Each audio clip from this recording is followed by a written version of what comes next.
Okay, here we go. Oh, there's kids playing hockey here. Future superstars. Beautiful. Going in building. the nosebleeds, boys.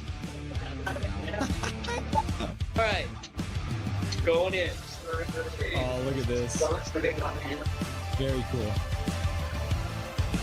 Awesome.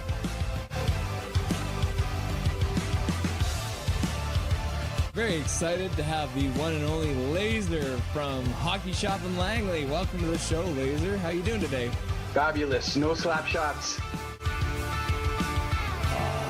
The Rangers score. Boo.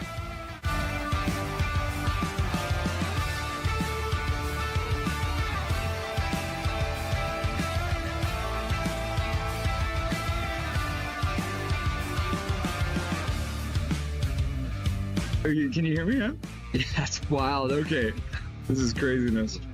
I'm watching the game in the bar. This is the. I'll show you guys. I'm literally.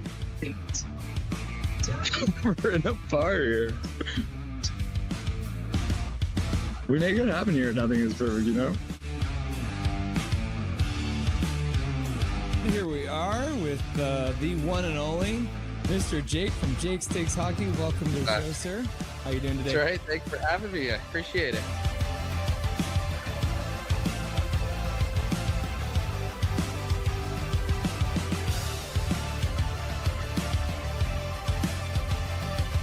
Russell is the best. He's the secret master of the universe. Yes. And he's come to this realm to set us free and deliver a cup to Vancouver, I think. Russell is a gift from the gods, I think. What do you want? You want to say hi to anyone on the stream? You want to say you want to say shout out to anybody? Any advice, words of wisdom? We got 2-1 Canucks right now. Justin, there you go. Oh yeah, look at that nice ice getting all clean. There you go. Go Canucks, go! All right. Yeah, literally the back row, boys.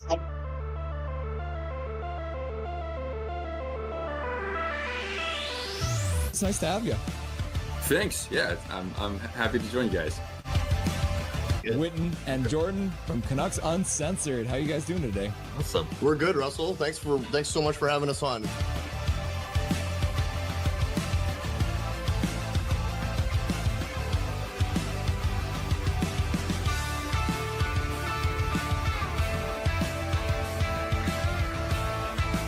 David wins it, goes forward and gets a shot, goes wide. Carr puts it behind the net. Got it!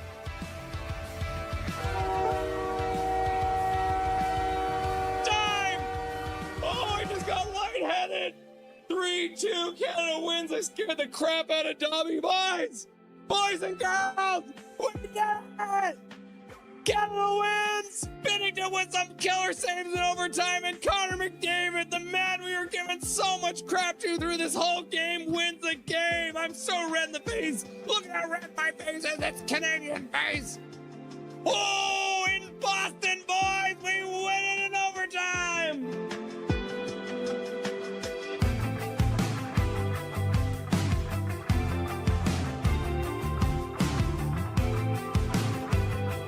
This is the man, the myth, the legend, the Blue Line Hockey. Welcome to the show, brother. Thanks for having me.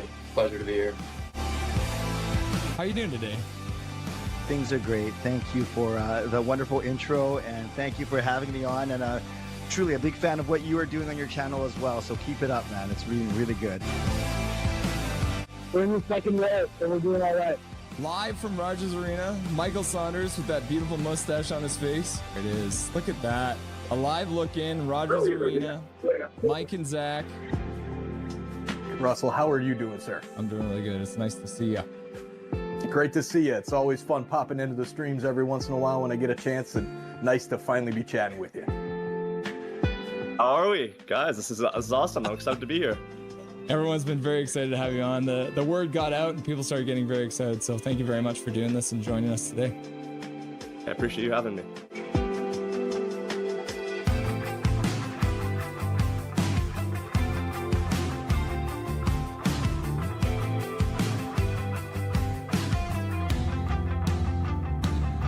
Thank you for having me. Thank you to everyone who requested to hear my beautiful voice too.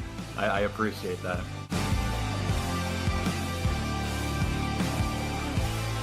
How you doing tonight? Doing good.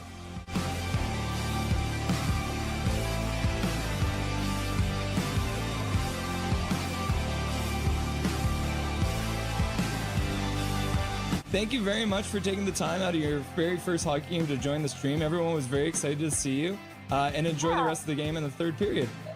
Yeah, thank you so much. Bye-bye, guys.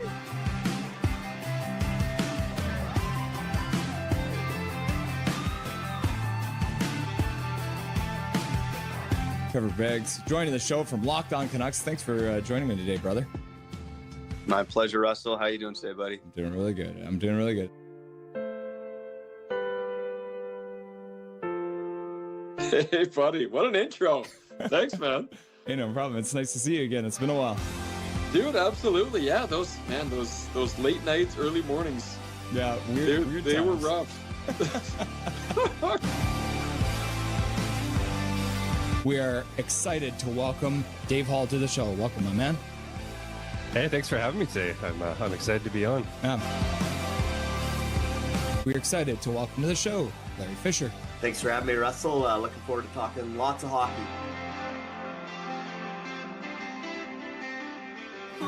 Yeah, look at that. Look at this man. He's wearing his Canucks jersey at a Montreal game. You love to see it.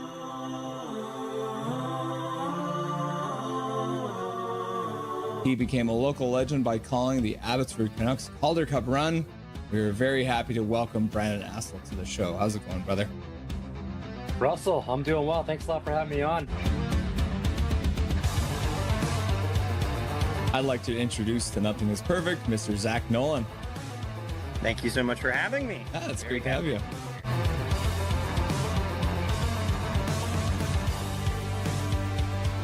Howdy. What's up, my dude? They say never meet your heroes, but boy, am I glad I got to, because here he is, the man, the myth, the legendary host, Toddcast Podcast, Mr. Todd Hancock. Dude, thank you, man. What a crazy introduction. A hero, a myth, a legend. Yeah. We're pleased to welcome to the show, Canuckland. Thanks for having me on. I'm really excited. Passionate, realistic, honest. Rev Trev. Let's go. Let's get some passion going. There's some actual hockey playing.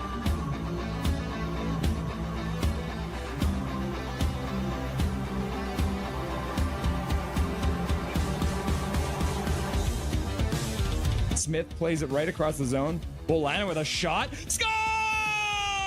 The Edmonton Canucks from the blue line! Shot through a crowd! And the Canucks have won it in overtime! Just like that, game one is over! And you don't have to wait much longer, because the Abbotsford Canucks have won game one with 14:09 left to go in the overtime period!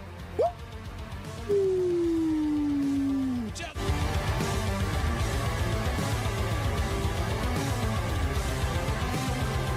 Charlotte wins the draw. They skate in. They take a shot towards the net. Goes high and wide. Comes around. In behind. Into the corner. And just like that, being resilient. Next man up. The Abbey Canucks, no doubt, never lost 2 games in a row in this Calder Cup Finals. And the Abbey Canucks are Calder Cup champions. Woo! Can you believe it?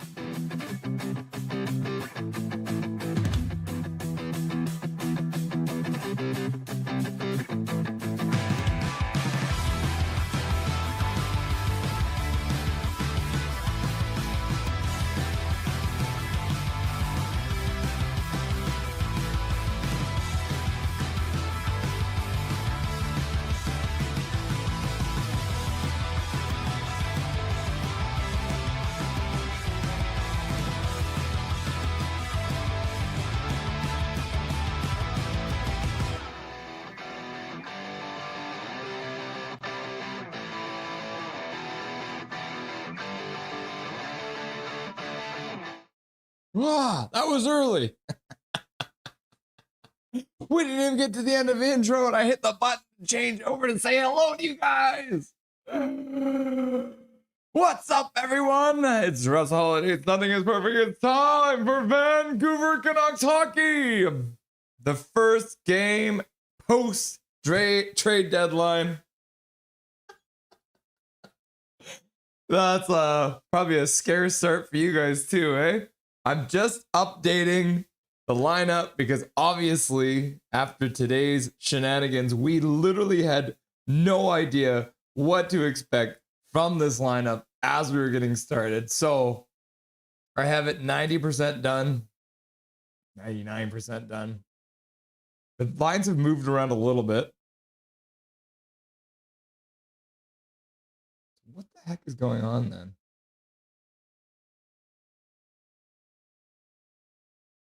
I had that person wrong. Okay, and it's not Liam Carlson. Remember when we had Liam Carlson on the team? All right.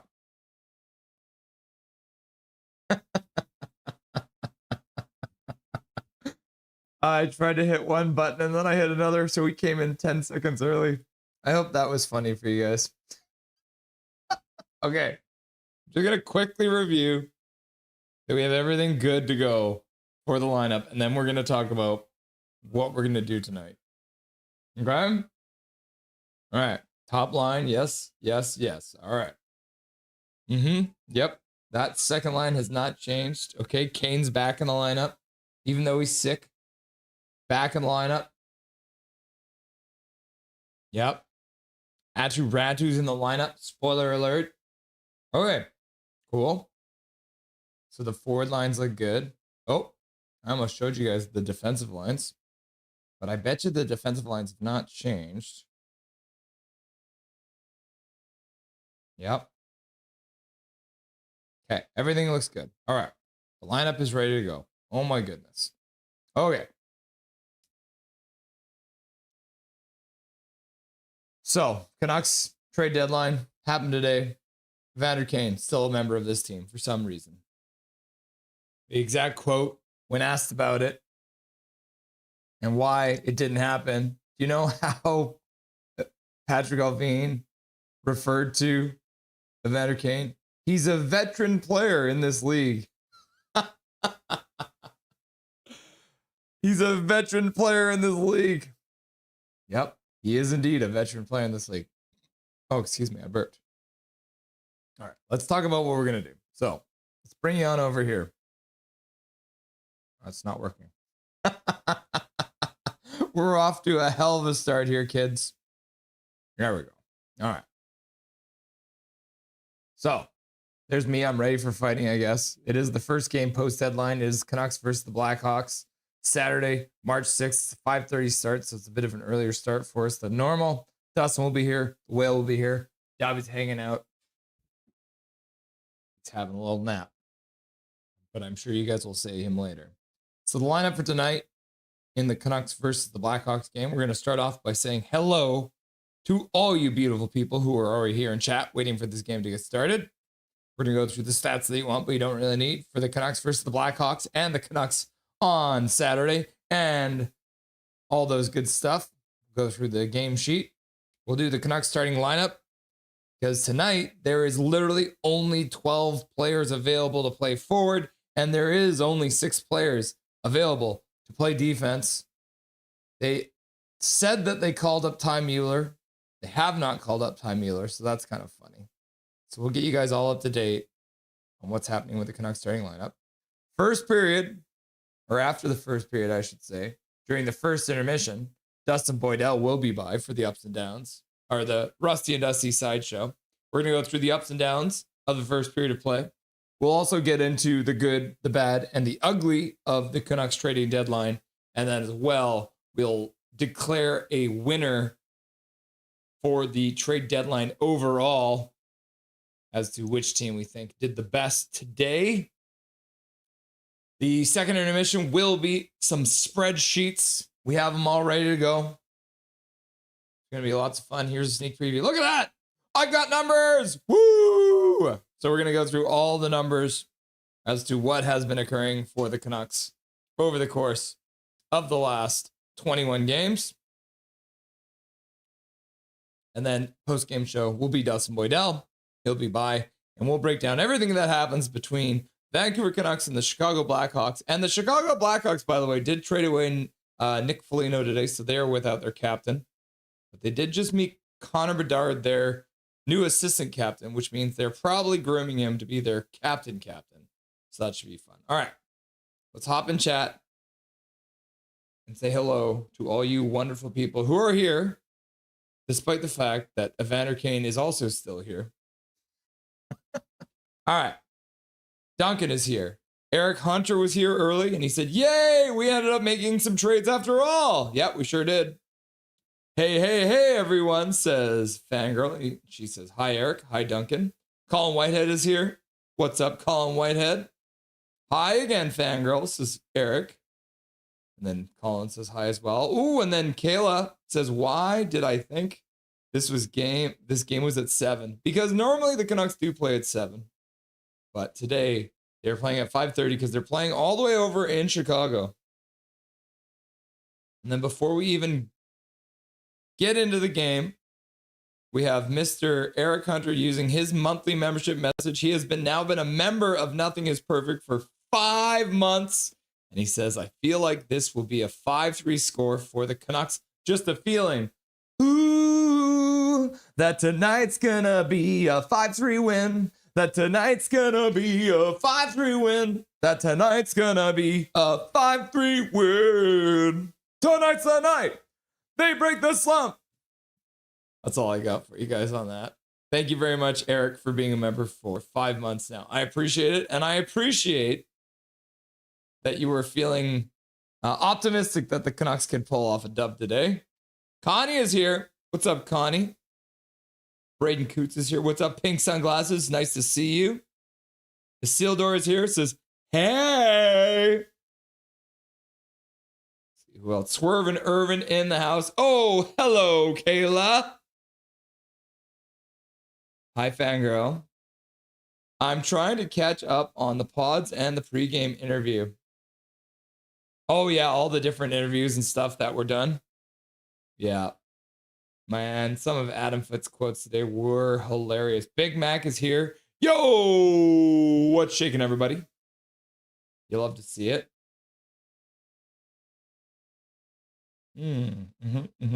Yep. Ontario Secrets is here. Crank all hogs. Or is that only for Darren Drager?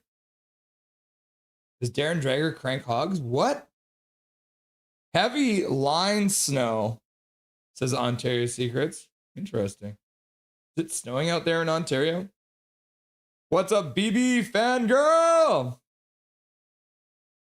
Bender Bear's here. What up, knuckleheads? Nice to see ya, Bender Bear. Eric's like, too evil. And because it is a slightly earlier game than normal, I am doing coffee. You saw me drink coffee in the stream this morning.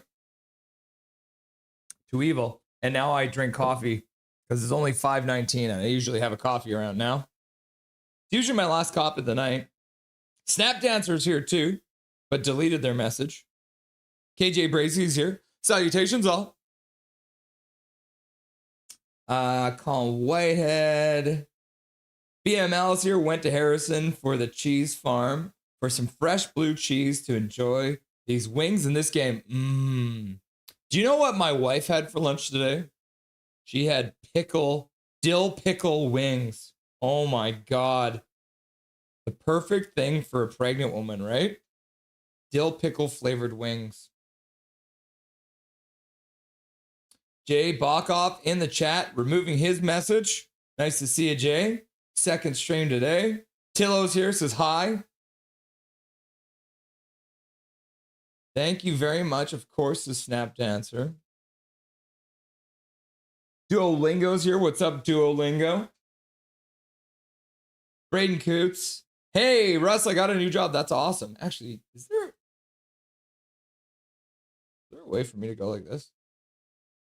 Okay, yeah. Big Mac, Braden Coots, Calvin 99 Charlie, Casket Brain, Colin Whitehead, Connie, Donnie Bluebone, Duolingo, HMS Fangirl, Isildur, Jay Bockoff, Kayla, there's me, Ontario Secrets, Paragolfer Pros in the chat, Sean Murphy's in the chat watching from the shadows. Welcome, Sean. And then Snap Dancer, Swerve and Irvin, Tillo, and Tor are all here. You'll love to see it. I was excited about, thank you, Call My Head Casket. No, he is still into Alvin. He will be in the lineup against the Jets. Yes, yeah. So the new guy, the 6'9" guy, Douglas, will not be joining the team until tomorrow, but apparently he will be in the lineup tomorrow. Snap Dancer's got the glasses on. I don't know why I made that sound when I made the glasses. It is what it is, right? Yo, guys, says Tillo. Who, thank you? Yeah, Ty, are you saying thank you or Ty Mueller? Ty Young? Yes, Ty Young is still down in Abbotsford. Hi, Tillo. Mueller! What do you mean, Ty? Hi. Thank you very much, of course. The chaos in chat. What do you mean, TY? I just said, finally, no Kane, PD, DeBrusque. Okay. Yes. They are not doing Kane, PD, DeBrusque. They're not. That is the sneak preview. Thank you, Jay. Colin. Hi, Tillo. Ooh, they're grooming him. Who are they grooming? Bertuzzi's going to have a night, I bet. Seems to feast on the Canucks. Yeah, he likes beating up on his uncle's former team, I guess, Isildur. Casket Brain got a lot of picks. Yes. I actually should get that up here because we'll probably be talking about that on the Puckpedia. I wonder if they've updated it now for all of the Canucks picks because they hadn't picked up. Yes, there it is. Okay, they finally updated it. So they did get a whole bunch of picks. So I think, as we can all agree, that the favorite round this year is the 6th round because they have 666, the number of the beast. There's some Iron Maiden for you. I don't know the rest of the lyrics though, but yeah. So the Canucks do have 3 picks in the 6th round. They've got 2 first-round picks, 2 second-round picks, a 3rd-round pick, a 4th-round pick, a 5th-round pick, and 3 6th-round picks this year. And then next year, 1st-round pick. They've got 2 second-round picks for 3 years in a row. You'll love to see it. They've got all their 3rd-round picks. And then in the 4th round, starting next year, 2027, 28, and 29, they got 2 picks in the 4th round. Got all their own 5th-round picks. And then 666, the number of the beast. And then they got 777 for their next. So, yes, the Canucks do have a lot of picks, which is good. Garland is going to leave town. Yep, Sean Murphy. He is gone now. He's down there in Columbus. Ty Mueller. And then HSM Fangirl's like, Hunter. Yeah, and I'm not really liking this. This scoreboard is over top of Hunter's jersey. And I know Calvin's not going to like this, but we're going to go ahead and just go. Yeah. There. Now Hunter's is sitting on the shelf. So you can actually see it underneath that. But I guess we should move Major's jersey so it's even. Right, Calvin? We'll make sure it's even. Perfect. There we go. Now you can see both their names. And they're even. And Hunter, you can see his name. Because we don't want to block his name. All right. Let's start a poll question. Before we hop into the stats that you want but you don't really need. Who are you most upset with after the trade deadline today? Question mark. Alvin. Question mark. Kane. Who else will we be angry at?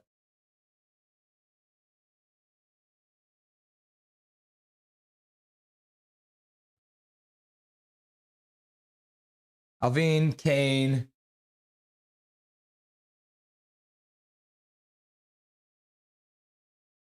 Aquaman.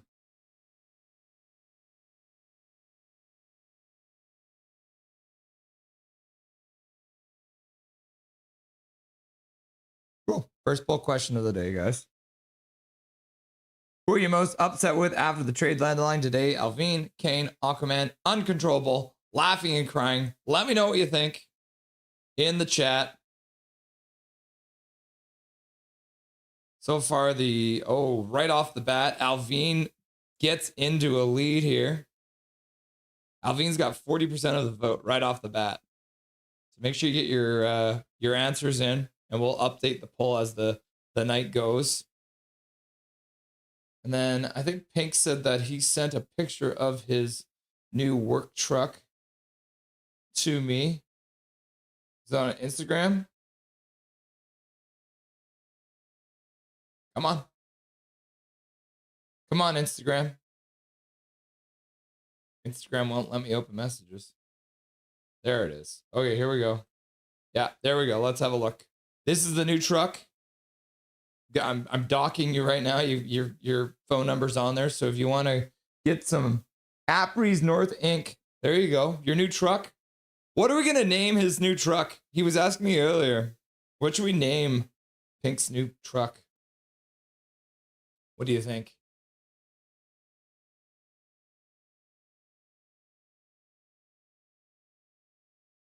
What do you think? What should we name the new truck?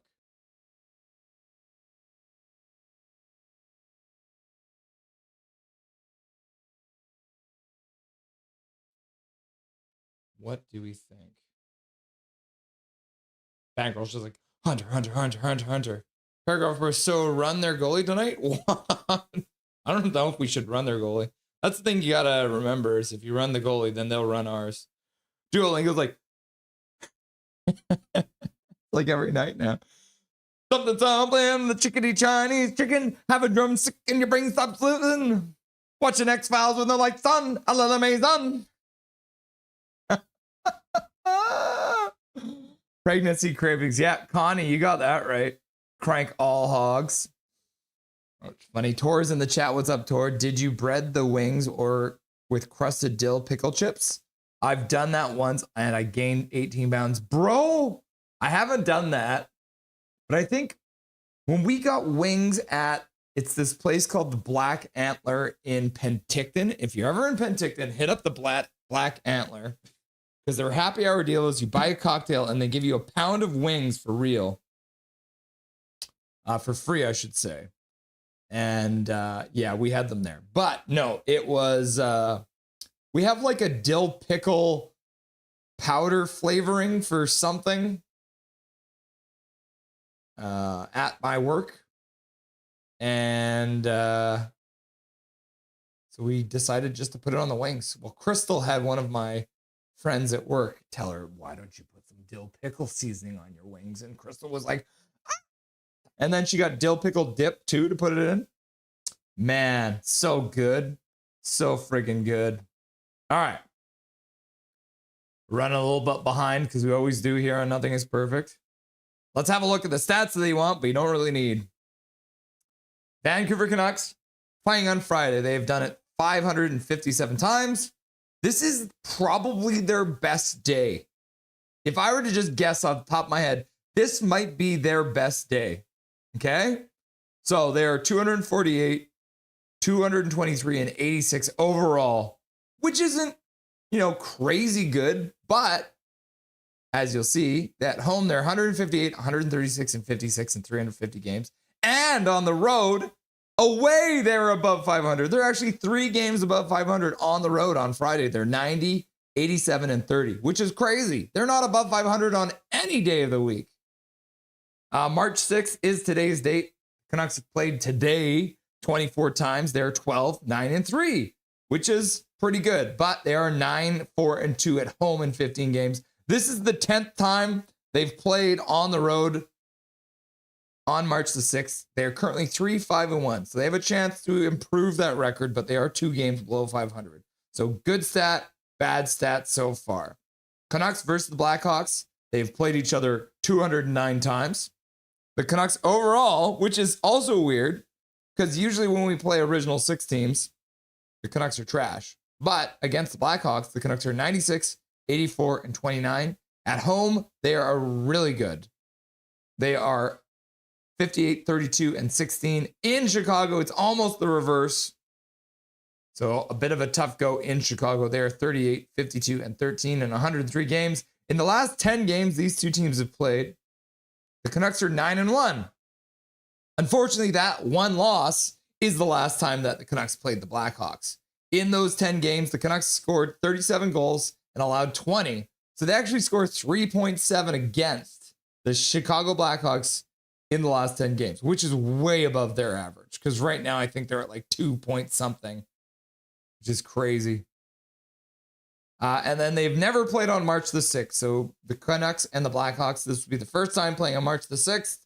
Canucks playing the Blackhawks on Friday. They've done it 28 times. They're really good against the Blackhawks on Friday. So they're 17-6-5. At home, they're 11-3-4. And they're still above 500 on the road, which is something we don't see. So they're 6-3-1 in 10 games. So the overall record, they're good on Friday. They're not good on March the 6th on March the 6th on the road. They're not good in Chicago on the road. And they are good against Chicago on Friday. So good stat, bad stat, good stat. So it's like a 50-50 split. Canucks versus Blackhawks, all-time scoring. So the current leader is EP40. He's got 7 goals in 20 games against Blackhawks. He's also got 10 assists, which should be in 20 games, not 13. So let's quickly just update that. And then overall, he's got 17 points in 20 games against Blackhawks. So he's almost a point per game. When it comes to Friday, Linden, our favorite captain, 6 goals in 8 games against the Blackhawks on Friday. Daniel Sedin, one of the GOATs, 6 assists in 10 games. And then Linden with more than a point per game on Friday against the Blackhawks. He has got 9 points in 8 games against the Blackhawks. When it comes to all time, though, it is the Sedin show, as quite often it is for these stats. Daniel Sedin, 24 goals in 61 games. H. Sedin, Henrik Sedin, 43 assists in 59 games. And overall, Henrik Sedin is exactly a point per game with 59 points in 59 games against the Blackhawks. Hilarious! Guess who leads the Blackhawks in goals against the Canucks currently? It's Ilya freaking Mikheyev. We had to pay them to take him, and he's leading their goal scoring against us. I mean, it's a small sample size. 2 goals, 5 games. Donato has 5 assists in 8 games, and the Donato actually has the overall with 7 goals or 7 points in 8 games. When it comes to Friday, it's Larmer, Savard. Larmer's got 4 goals in 8 games. Denny Savard had 6 assists in 9 games. And then overall, Denny Savard is a point per game on Fridays against the Canucks. And then all time, pretty similar, but it's Larmer, 18 goals in 34 games. And then it's Pitt Martin with 32 assists in 37 games. And overall, he was just over a point per game. So 45 points in 37 games against the Canucks. Let's look at the overall stats here. So the Canucks have played the Chicago Blackhawks twice this year. They have split the series. Chicago smacked the Canucks last time, as I mentioned, 5-2. 3-2 is the first game in the shootout. Leading scorer for the Canucks in the last 5 games is EP40 with 3 points. All of those are assists. Evander Kane, oh my God, is our leading goal scorer in the last 5 games. That's why we are where we are. Teravainen leads the team with 5 points in their last 5 games for Chicago. 3 of them are goals. And then Connor Bedard, 2 assists in the last 5 games. Team stat wise, the Canucks are 22nd in the league on the power play, 18.4. The Blackhawks are slightly better at 19.7. That makes them 19th.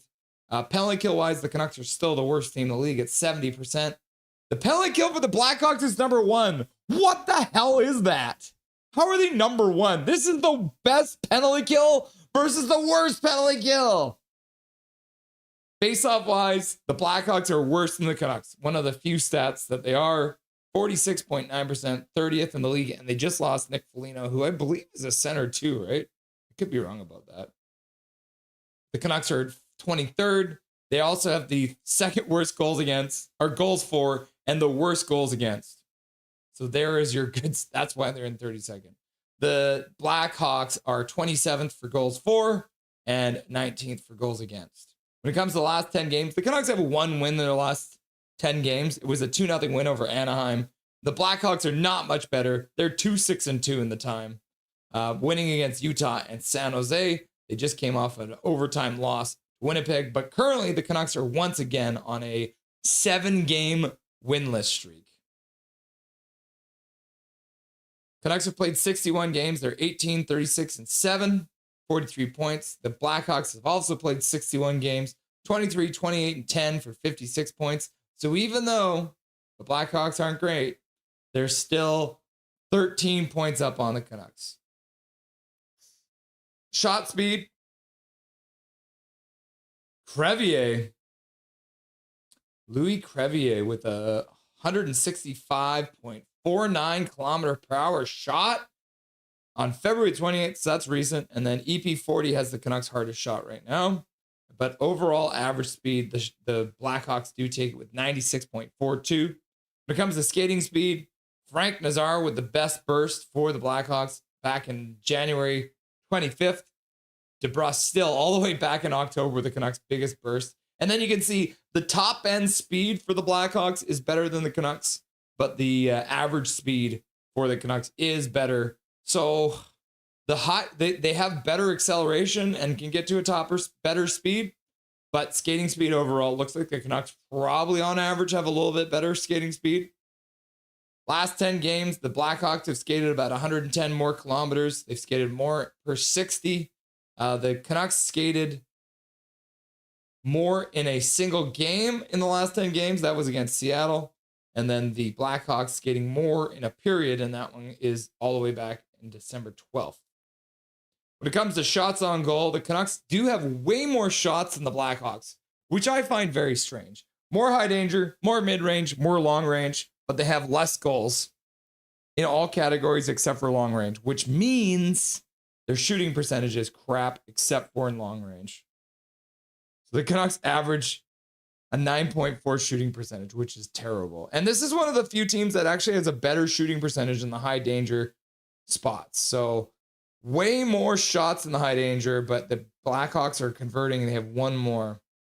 So a better shooting percentage. When it comes to zone time, another category where the Canucks are better. They spend just slightly more percentage of their time in the offensive zone, slightly less in the neutral zone, so that's not a good stat. And then these two teams spend a pretty similar amount in the defensive zone, but the Canucks spend a little bit more time. So better, worse, worse.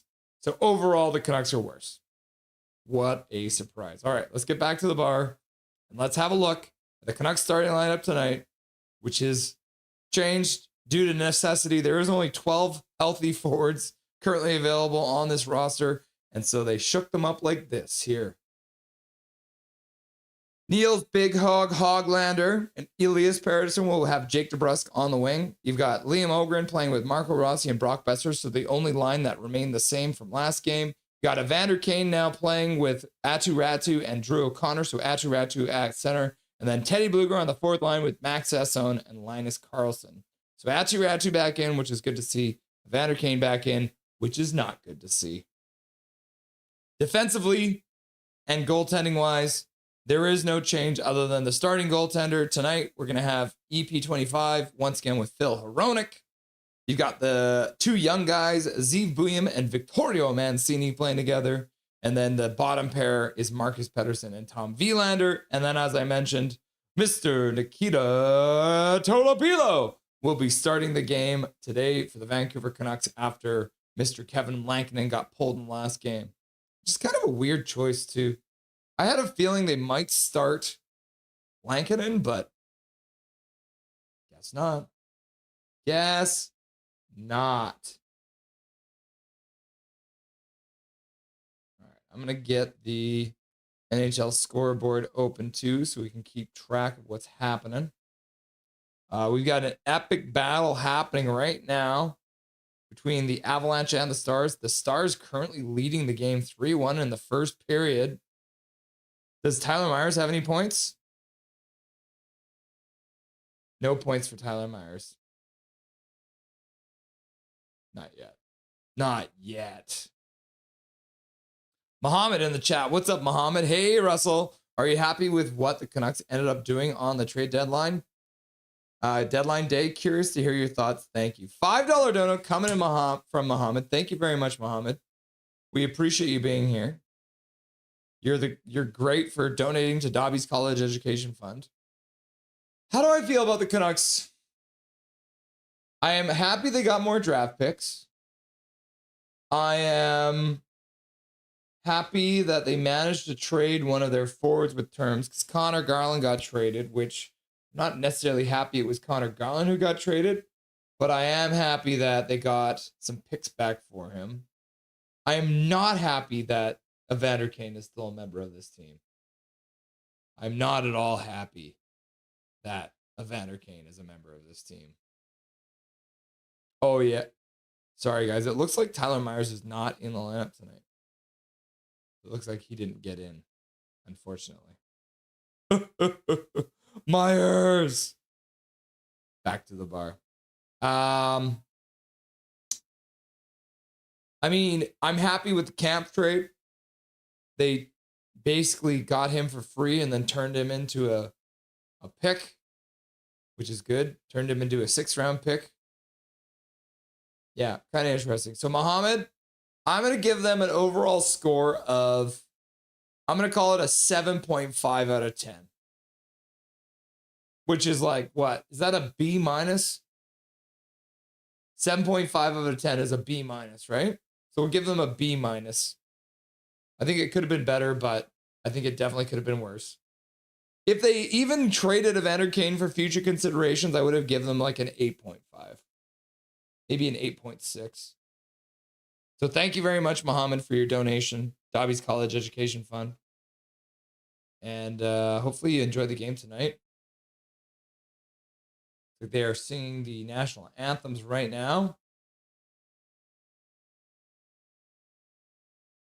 Yeah, they're singing O Canada right now. So let's get the game clock all up to date as we're about to get underway. We'll hop back into chat for a minute. That's why I wanted us to put Kane in the press box the rest of the season. That way he doesn't get 1,000 games as he's a Canuck. Yeah. Demko's been out forever. Yeah. And he will be out for the rest of the year. Malcolm with a 5-minute for slashing on Darlene. Yeah. And it wasn't just like he slashed him like, oh, you got me on the head. He slashed him right here. He was like, ah! He was trying to take his damn head off. It was crazy. Michaela, what's with this hella long pregame? It's 6:35 now. He's like, yikes. Yeah. Michaela, I don't know why they always take so long. It's like the NHL just doesn't like to start on time. Malcolm slapped with a 5-game suspension for the slash on Darlene. Oh my God. Yep. I mean, like I said, it was like this. Ah. So it's one of those ones where I think he got a 5-minute for slashing and a game misconduct. But then they afterwards were like, no, we need to give him more. That was the worst trade deadline. Nothing happened till the end. Mike Babcock did that to Mike Modano. What? He slashed him with the stick? I thought Besser or DeBrusk was gone. Yeah, and it turned out to be Garland. Happy DeBrusk isn't leaving though. Pink. I'm sad that he's still here. I'm not going to lie to you. Dude plays Pokemon. Yeah, he plays Pokemon better than he plays hockey, apparently. But that's because, you know what? In Pokemon, you can just buy cards. Oh, how long until I have to put my mask on? That was barely a slash on big baby Rasmussen's Darlene. You're not... He tried to take his head off. Go Google Mike Modano and look at his total regular season games in the NHL. Good penalty, and notice the whole league. No tomahawk chops, but cross-checking, c'est bon. Yep. I hate Darlene with a passion. Sorry. Laugh out loud. Paragolf. That's it pays to be a star in the NHL. I guess anyone that's a 3rd or 4th line guy would have gotten at least 10 games for that, says Colin. Babcock robbed him of 1,500 just to be a complete asshole. That's what it was? Babcock actually sat him.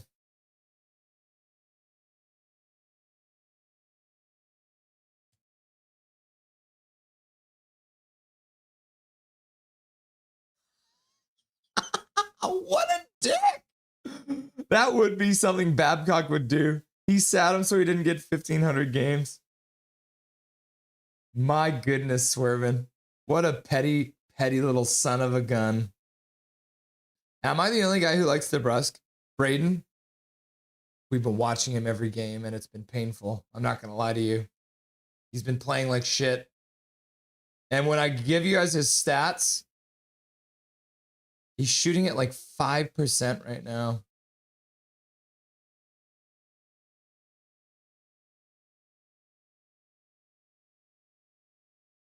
Yeah, Jake DeBrusk is shooting at an 8% rate right now, which is brutal. Pretty terrible.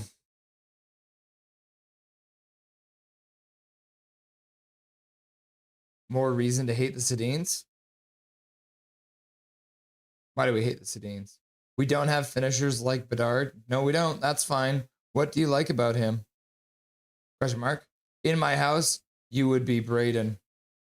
I don't have a problem with Jake DeBrusk. So Casca Brain doesn't have a problem. Tillo likes Jake DeBrusk.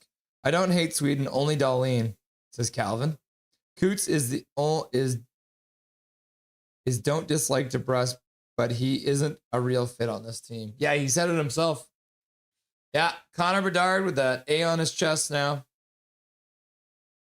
He's a part-timer. Yeah, DeBrusk only shows up sometimes. DeBrusk would be better if he had a better team. He needs to show his grit, Pink. He hasn't been showing any grit at all this year. It's been wild stuff. Does anyone know how many Americans have been traded since JT Miller was traded? Well, let's see. Hughes, Garland. Probably just those two, right? I think those are the only two, yeah. Hughes and Garland. So I'd say 2 Segmina. Welcome, Segmina. Duolingo. 6'2 Blackhawks says Duolingo. Call my head. I'm not sorry. Typo. Duolingo. I don't think we're winning tonight. We still got Kane. Yep. Why do we still have Kane? I hope DeBrusk stays till at least next season. See what happens. That's messed up.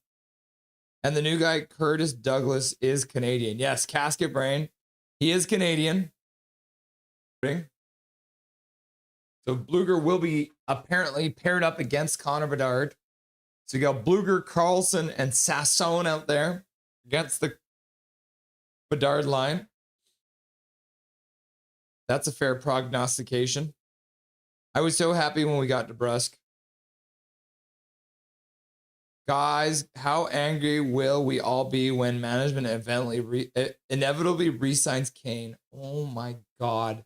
If they re-sign Kane, my God, we'll have to have it like a sit-in in front of the stadium or something. All right, the game is underway.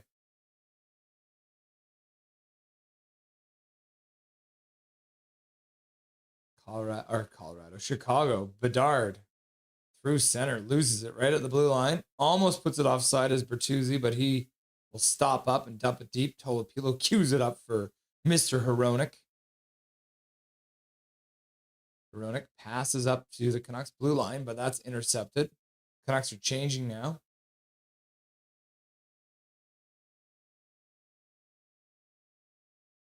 Intercepted by EP40 at his own blue line, and then he'll pass back into his own zone. Hronek with a pass into the neutral zone.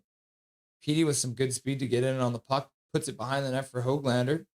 Höglander loses the puck in a battle with Frank Nazar. But Höglander will try and get it back. Can't quite get it. And Ryan Donato dumps it in. The puck comes off the end boards and they score! That didn't take long. Oh my God. They dumped the puck in and came off the end boards. And Ryan Donato gets the puck first and puts it in the back of the net. That did not take long at all, and the Chicago Blackhawks have taken the lead. Oh, man. Marcus Pettersson couldn't handle it. And who's the other guy? I guess it's Vilander who didn't play that very well. Vilander, it would have been a penalty too. Spirit Bear, fuck it. Kane hat-trick tonight, laughing and crying. Oh my God, yep. Just like that, the tank bag is on. Hawks score. Tank! And then KJ's like, fuck.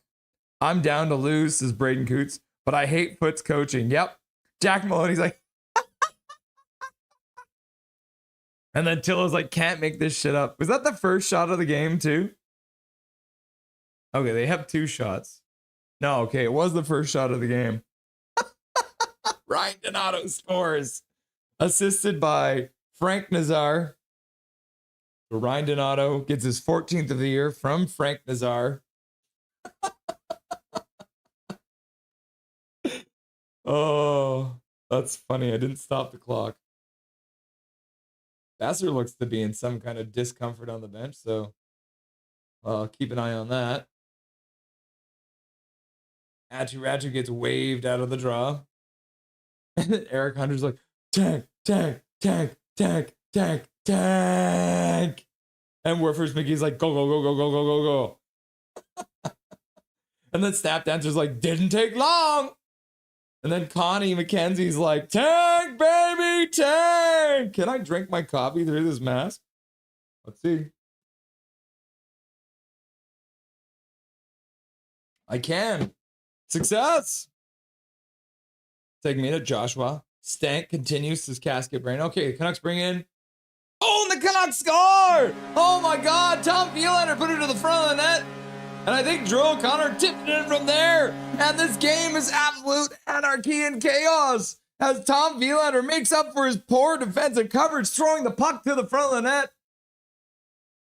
Kane gets the puck back to the blue line, passed down to the half boards for Vielander, and then Vielander throws it in front. So Marcus Pettersson to Vielander, he puts it in front for Drew O'Connor. And at the right of the top of the crease, Drew O'Connor tips that one past. This one might be a 10-10 game or something like that, eh? This might be a very high-scoring game. Eric Hunter with the gifted memberships into the chat. You love to see that. And that gifted membership went out to Nigel DeBasage. Nigel DeBasage, 3412, getting the free gifted membership, courtesy of our legendary host, our legendary donor, Eric Hunter. So thank you very much, Eric, for your gifted membership. And congratulations. Oh, yeah, we can take it off now. We're not losing anymore. Look at this. Look at this face. It's back.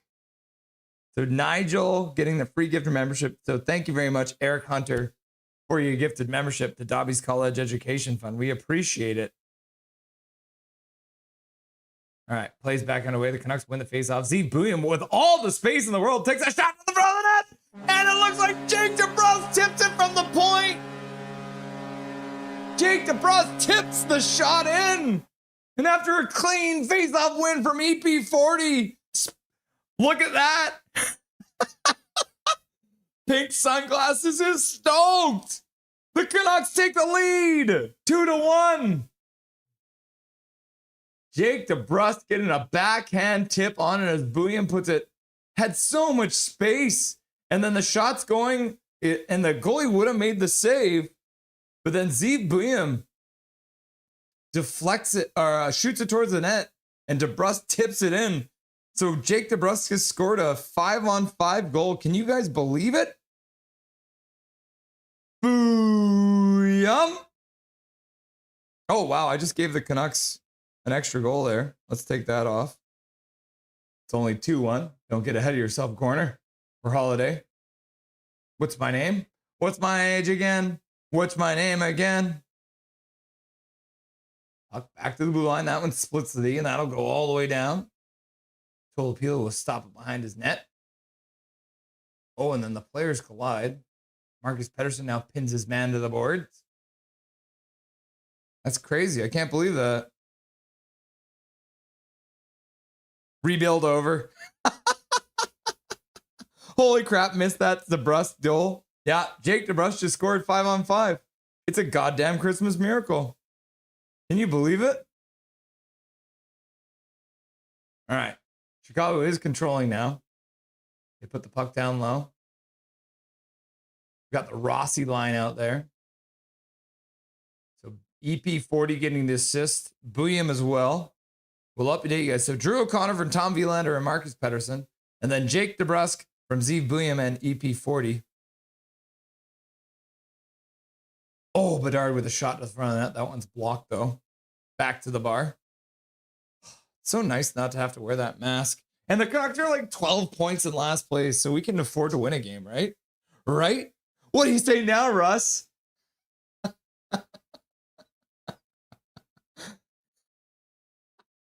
I love it. I love that word. Oh, and the Canucks put another one towards the front of the net. Good pass down low. I think that was a pass from Bluger down for Sasson, and Sasson tipped it towards the net. Yeah, Bluger and Sasson goes hard to the net, and then Bluger puts it towards the net, and then Sasson tips it, but tips it right into the crest of the jersey on Soldenblom. Soldenblom? Soldenblom.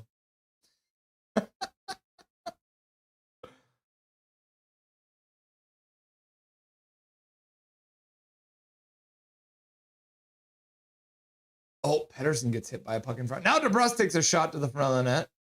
DeBrusk chops it behind the net for Höglander, who drops it back for DeBrusk. DeBrusk plays it across. Höglander skates onto it, but the Blackhawks will come up with it, and they'll start out. My clock is way off. What the hell is going on?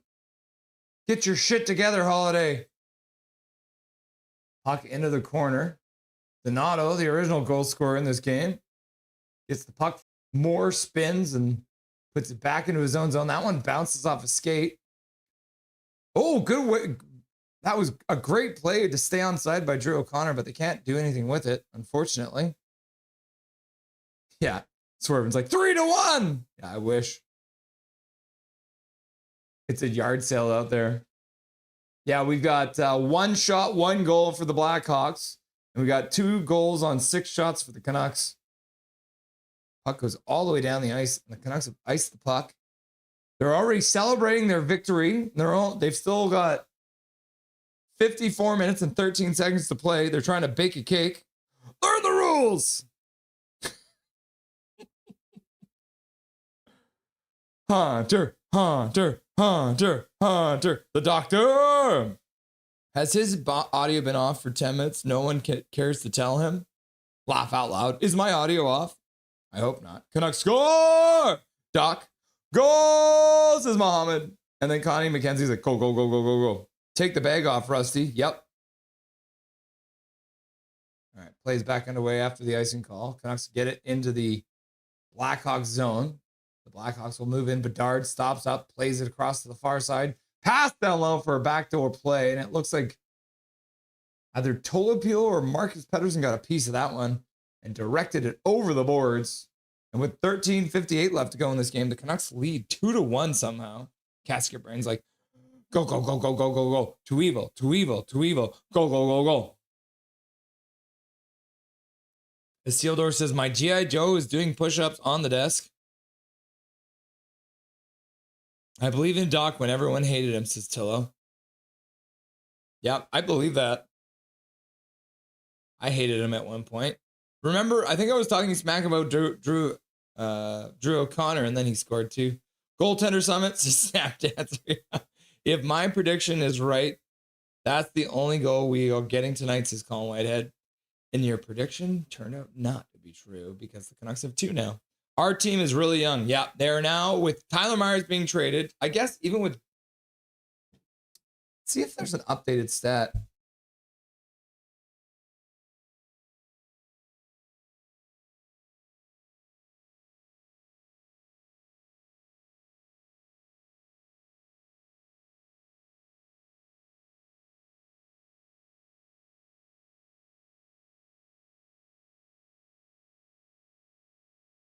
So after trading Connor Garland and Tyler Myers, 2 of the oldest players on the team, the Canucks are officially the 3rd youngest team in the league, according to Elite Prospects.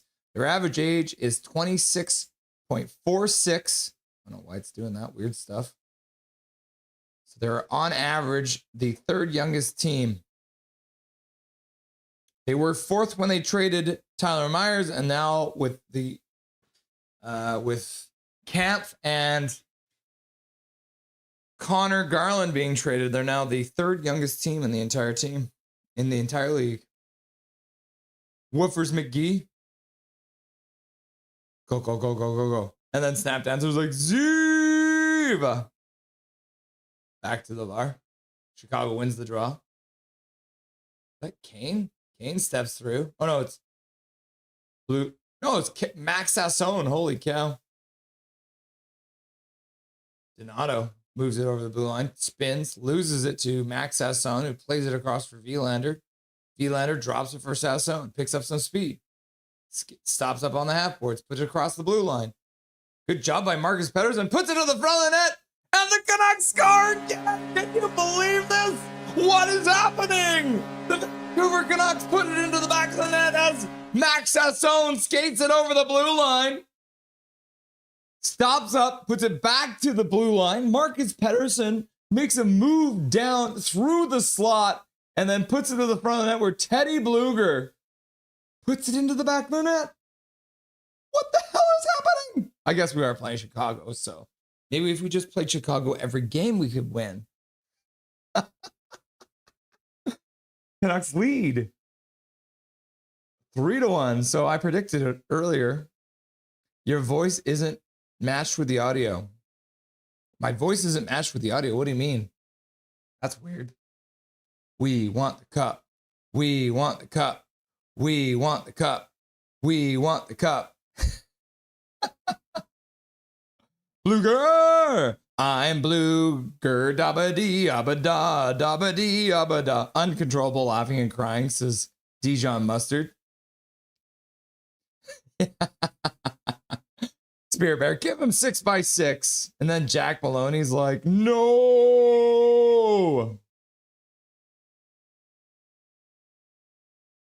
That's funny. We need to tank, says Jack Maloney.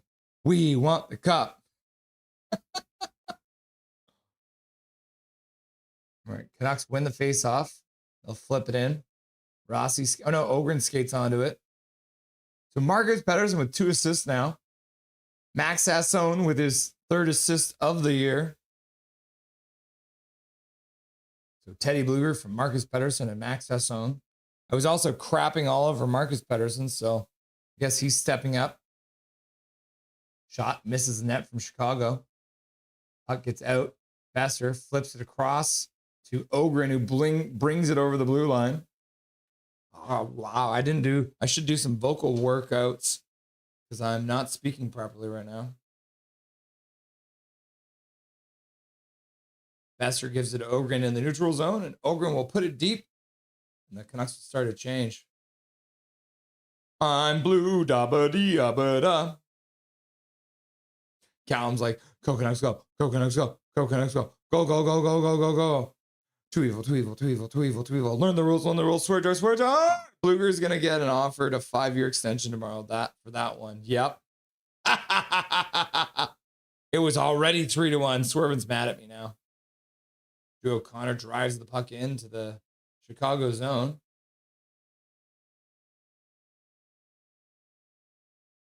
Chicago will bring it out, though. Oh, and then they lose it in the neutral zone. The Canucks will dump it back in. Chicago back to pick it up. Del Mastro comes out from behind his own net. Passes to the sideboards. Pass into the neutral zone. That one's tipped in, but Marcus Pettersson's first one onto it. Bad pass up. And now Ilya Mikheyev shoots it towards the front of the net after he received a pass right in the slot. Damn it, Ilya Mikheyev. Chicago still only has 1 shot in this game. The Canucks have 3 goals. Mikheyev only has 1, shot the puck wide. Tyler Bertuzzi drops the puck back to the blue line. Shot to the front of the net. That one deflects into the corner. DeBrus picks it up. He'll pass out to the neutral zone for EP40, who spins and falls. Can't keep the puck. Now Höglander follows up. Keeps it in on the blue line. Passes back to the blue line. Now over for Hronek. Hronek throws it towards the front of the net. And EP40 tips it just wide. Now Mikheyev passes up for Bertuzzi. Bertuzzi gets the puck knocked back out. Hronek works into the neutral zone. Teddy Bluger gets taken down.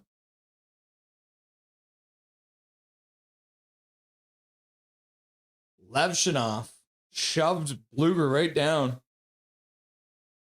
Oh, the rebirth is so over. Laugh out loud. Who is this Marcus? Laugh out loud. No pressure hockey. Yeah, same here. What's really going on? Marcus just did the crazy thing. Audio and video are synced fine. Yeah, if you're having issues with the audio and the video being synced, I would recommend just restarting your YouTube app wherever you're watching, and that should correct it. Michael Chow. So should the end point of the parade be indoors or outdoors? The weather should be nice, but you never know.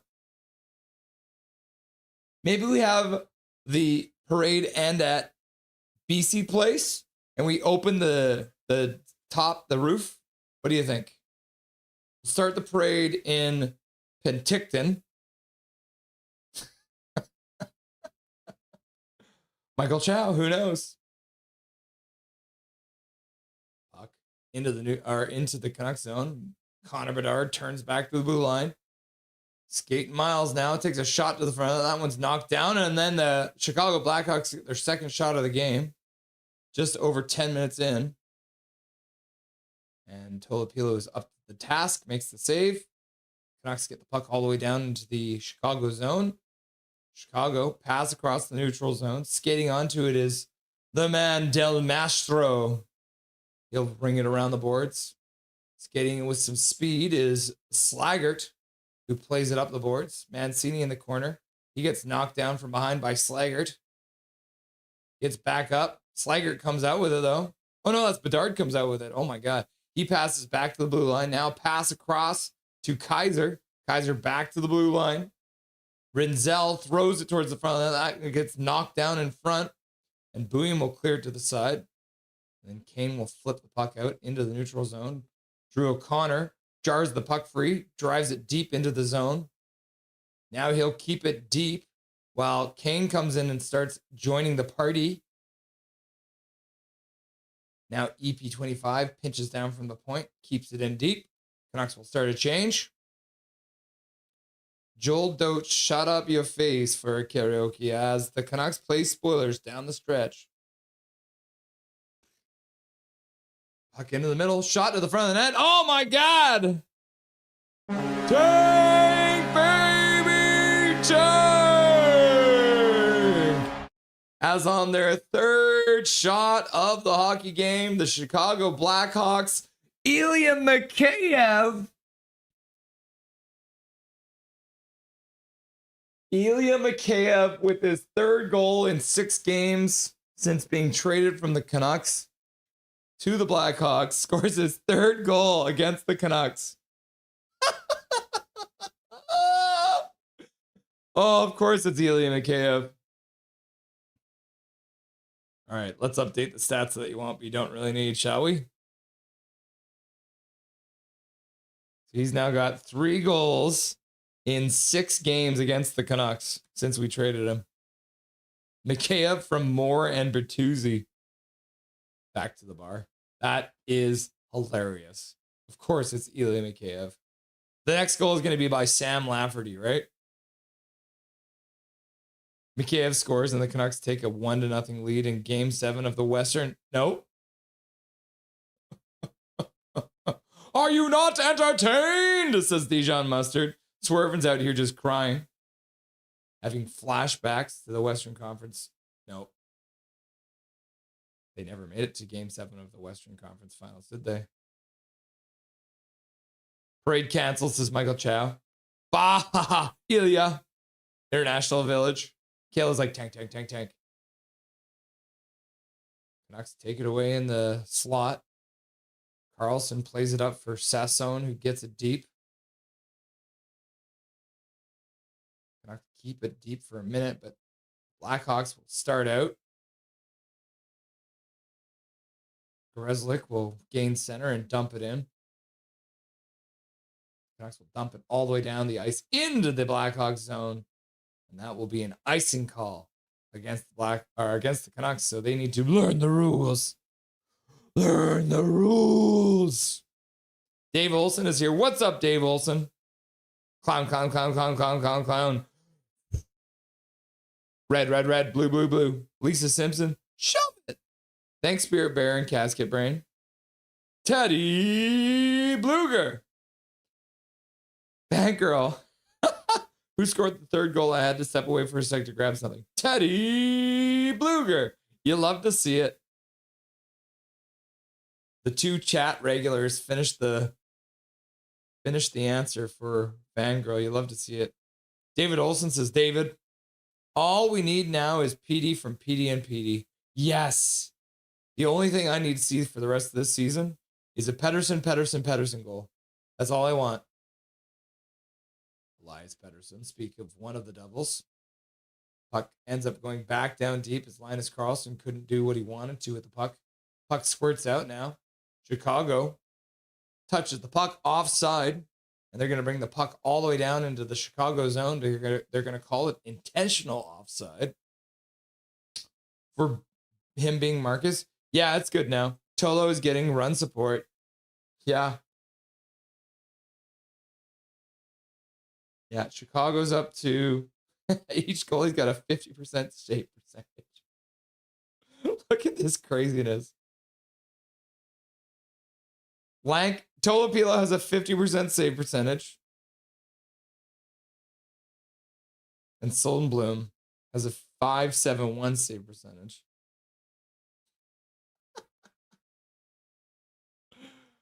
Oh, that's so funny. I pray Chicago doesn't score 3 in a row or my twin tickle was right.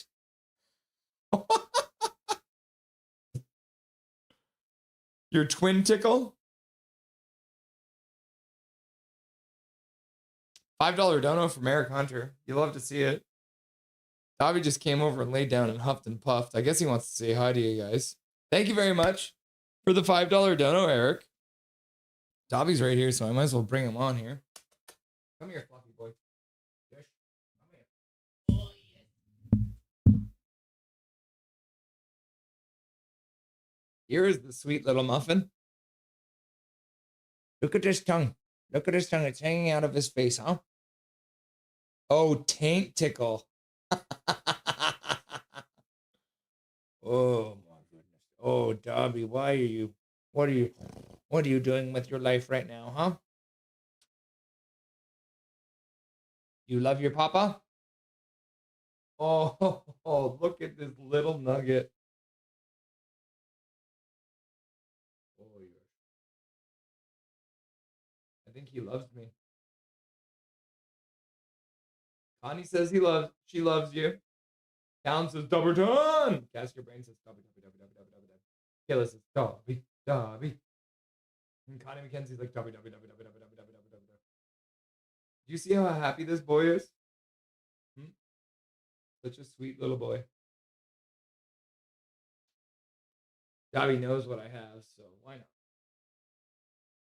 Usually we do this at the end of the stream, but why not feed him right now?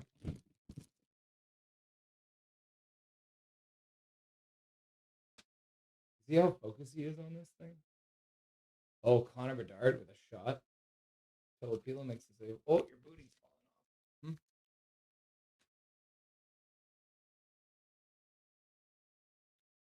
off. Oh, look at this boy. Look at him. Look at how sweet he is. Oh.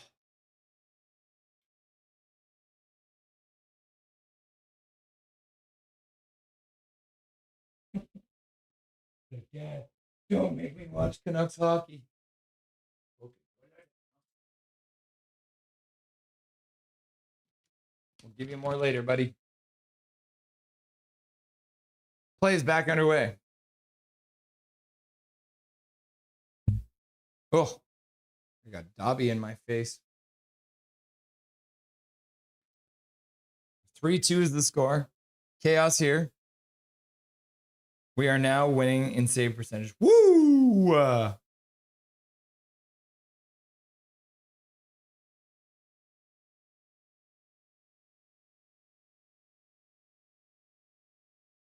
are you doing here?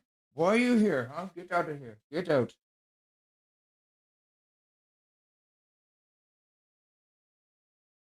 Yeah, Tolopilo now has a 600 save percentage. And then Soldenblum Soldenblum has a 5-7-1 still. So Atu taking a penalty because he's like, you know what? I need to make things interesting. So Chicago will go to the power play, the first one of the game. Atu gets back into the contest, and he immediately takes a penalty. So his first action after getting back in the lineup is to take a penalty. So Foot's not going to like that. Teddy Bluger takes the face-off against Frank Nazar. Teddy Bluger with a winger win. Love to see that. So some help from his friend, and they'll clear it all the way down the ice. Bag of treats for future considerations. David Olson's like, kitty, kitty, kitty, kitty, kitty. Oh, the Blackhawks coming offside. The fans don't like it. 1:45 left to go in this power play. Now it's already 6. I need to finish this coffee. I'm jibber-jabbering too much. Do a parade inside the Crystal Mall. So the Blackhawks win the draw just outside their own blue line, and they'll start out. Good work there by EP40. Takes his man down to prevent the breakout from happening. Now Chicago just gives it away to Brock Besser just inside the Canucks blue line, and Besser will just fire it down the ice.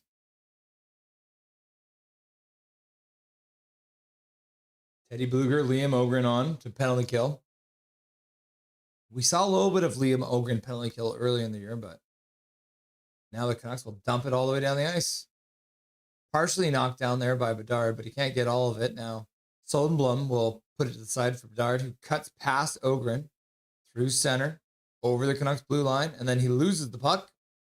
Recovered by, he had EP25 step up on Bedard to jar the puck free. Bluger recovers the puck, fires it down the ice.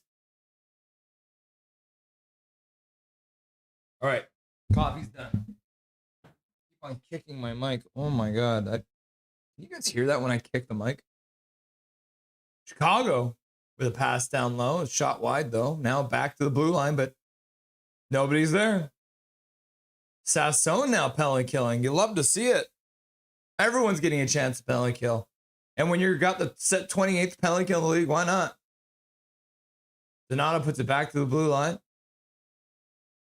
Pass to the near side. To the far side. Canucks will recover the puck and fire it down the ice.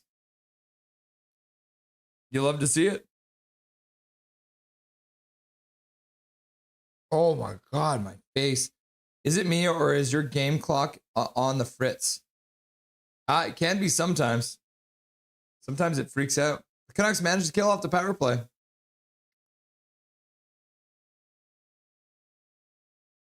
I will be around, but not chatting much, says Colin Whitehead. Okay, buddy. Nice to have you. Ratu took the penalty because he was lost and scared to actually be out on the ice, says Michael Chow. And then Chicago puts the puck towards the front of the net. Tolopillo's seen enough, and he'll hang on to it for a whistle. Just like that. Tolo looks small. Huh. Yeah, like 6'4". 3-2 Hawks, says Jay. How come Tolopilo has a better helmet than Lanks? Good question. Tank, baby, tank! Too evil, too evil, too evil, too evil, too evil. Since thinking we will win the cup is about as much possible as you and I going to thermonuclear. Thermonuclear? Well, the Abbey Canucks are playing tonight too, guys. We won't be covering the full game, but tomorrow we will be, because we'll be doing a doubleheader tomorrow. But they will be playing against the Colorado Eagles. So we'll get you up to date on that game tomorrow. And then we'll also be doing the full coverage game for you tomorrow for the Colorado Eagles versus the Abbotsford Canucks. So it should be interesting to see. We'll keep our eye on it too. See what kind of lineup the Canucks or the Abbey Canucks are icing. Because they've been icing like 11 forwards for a while now, which has been wild stuff.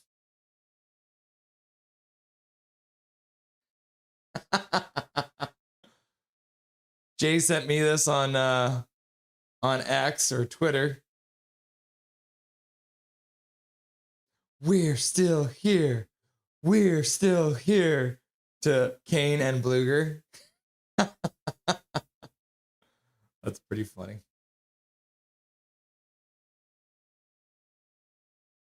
That's very funny. All right. Who usually, maybe the Abbey Canucks might actually tell us who's going to be in the lineup tonight, but we'll have to see.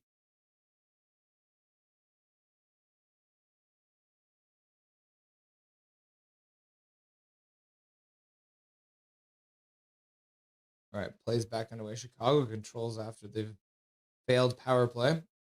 Puck into the corner. Goes around behind the net. Picked up by EP25. Nice pass out front for EP40, who dishes for Besser. Besser puts it over for Petey, who puts it over for DeBrusk. We got Besser, DeBrusk, and Petey on a line. That was weird. Shot to the front of the net from the defenseman Elias Pettersson, and then EP40 collects the puck in the corner. He keeps it pinned to the board, so I don't know, why did they start Bluger? Or they started Besser on a line with DeBrusk. DeBrusk with a good defensive play. Now, Ratu puts it over for Höglander. So they've already changed the line. So Höglander collects it, puts it back to the blue line. Vilander down low for Höglander. Höglander fires it towards the front of the net, bounces it through.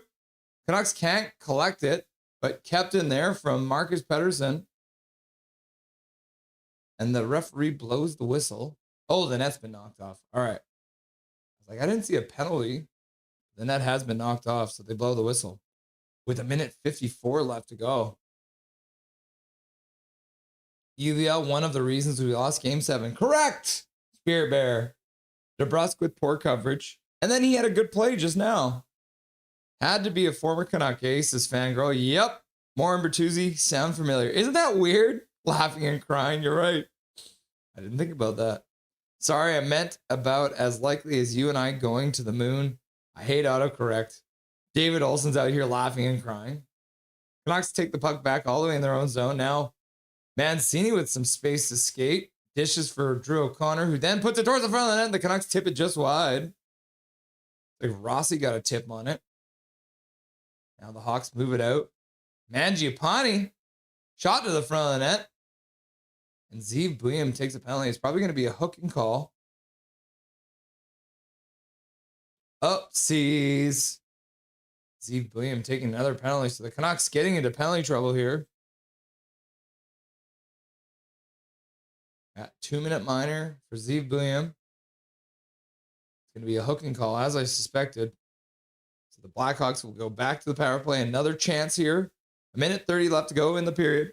2 minutes left to go. 2 minutes in the power play. Got Nazar and Bedard chatting strategy.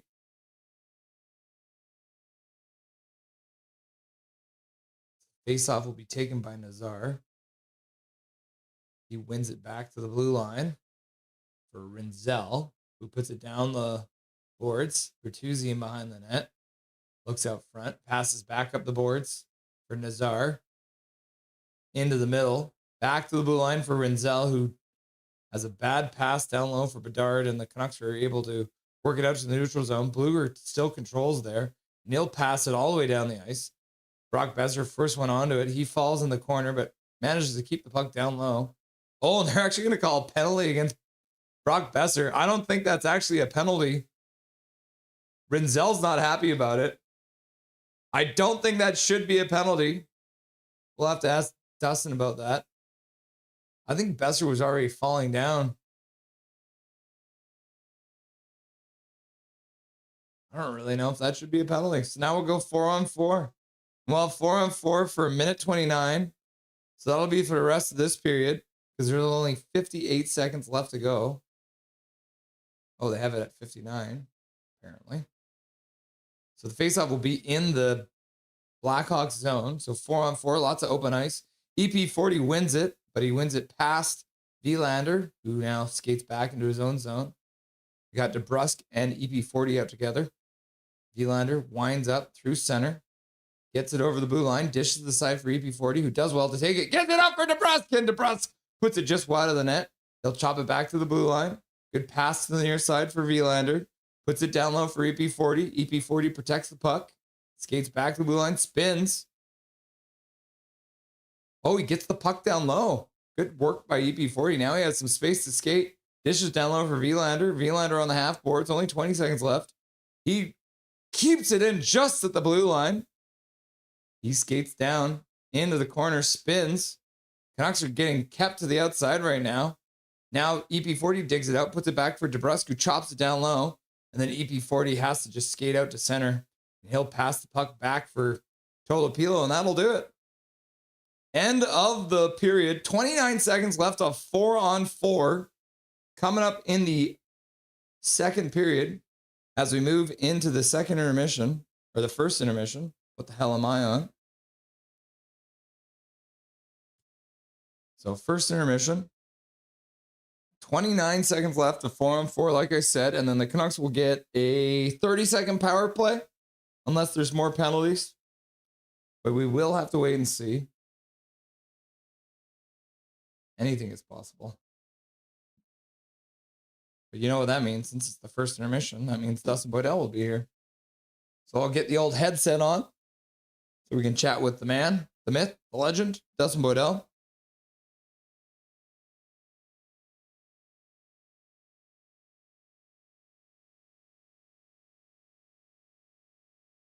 Forgot to have Discord open, so we got that open now. There it is. Start a video call.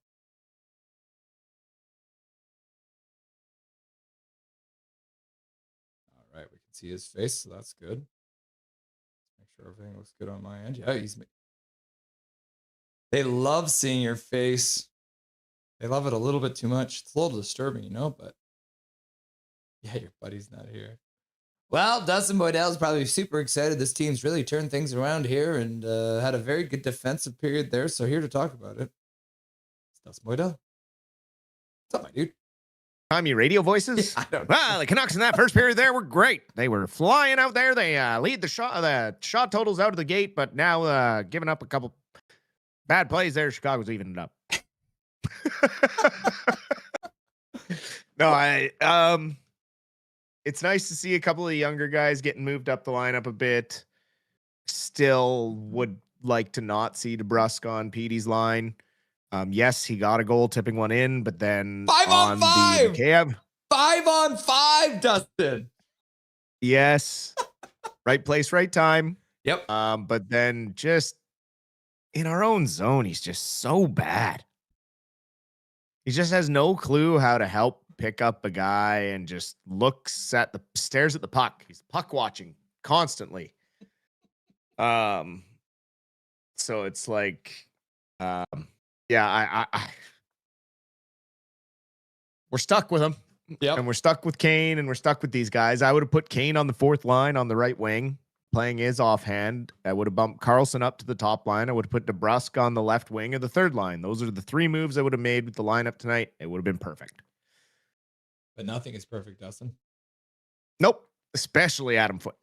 Yeah. Up to the Canucks face-offs because the Blackhawks were bad already, but they're even worse without Nick Foligno in the lineups. The Canucks actually have a 63.6% winning percentage in the face-off dot, so we will give them an up for that. And I'll give an up to Max Hassan for using that speed, which is something that Adam Foote did compliment him on. So Max Hassan driving the play into the zone, and Marcus Pettersson. What the hell? Where did he learn to do that? I don't know. I don't know where he pulled that out of, but a really nice play to get across to Teddy Bluger there. Yeah. Couple of nice assists from Pettersson tonight. Yep. You had Tom Vilander getting one to Drew O'Connor. A nice tip in from the corner, getting it out to the middle. DeBrusk getting to the middle. Are we seeing a theme here? Yep. Getting to the middle. Teddy Bluger getting to the middle. All of a sudden, we see our guys getting to the hard areas. But is that a testament to stuff working for the Canucks or how bad Chicago is structurally as well. Because let's be real, they don't have a lot left after the trade deadline either. They're kind of in pieces as much as the Canucks are. So, you know, if there was a game that Canucks were going to kind of feel comfortable in, it's one like this. So I expect more scoring in the second because Lord knows the defense is questionable on both ends. But again, even if they find a way to lose this one, at least they're putting some goals in the other team's net and are playing, you know, a little better offensively. Defensively, still a bit of a mess.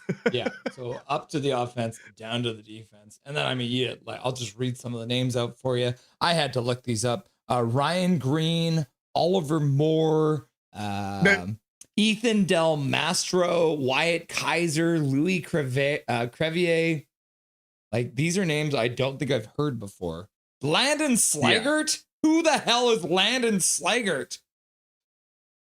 Tell you right now, I feel real bad for that Rinzel kid. He was starting to play very well at the beginning of the season, having a bit of a breakout, and now on an absolute island. Yeah. Well, and fat down to the Canucks for allowing Ilya Mikheyev to score a goal on them. So he now increases Well, his lead. You knew that was coming. I mean, DeBrusque just completely lost him. He snuck in right behind and was like, bang. I don't think Lafferty's even in the lineup, so we don't have any worry about Lafferty scoring. So there you go. All right, let's talk about the trade deadline that was. So we're going to start off with the good news, I guess we can call it. If you were to pick anything out of the trades that happened, let's include all the way back to Tyler Myers' trade. This week, if you're going to say what's good about the Canucks and what they did with the trades they made this week, what is something positive that came out of this week for the Canucks? They got out of the Garland contract, which is a positive. And Myers going to a Stanley Cup contender, that's a good thing as well, getting him to a destination where he has a chance to win. They restocked the draft cabinet, obtaining. They have 2 second-round picks in the next 3 drafts. They have 2 first-round picks this year. They have 1 in every single round except for the 7th. They picked up an extra 6th-round pick. They 2 extra 6th-round picks, yes. So they, they have a lot of draft capital, as they call it, going into this year's draft, which is nice. And they still managed to pick up a couple extra pieces for next year.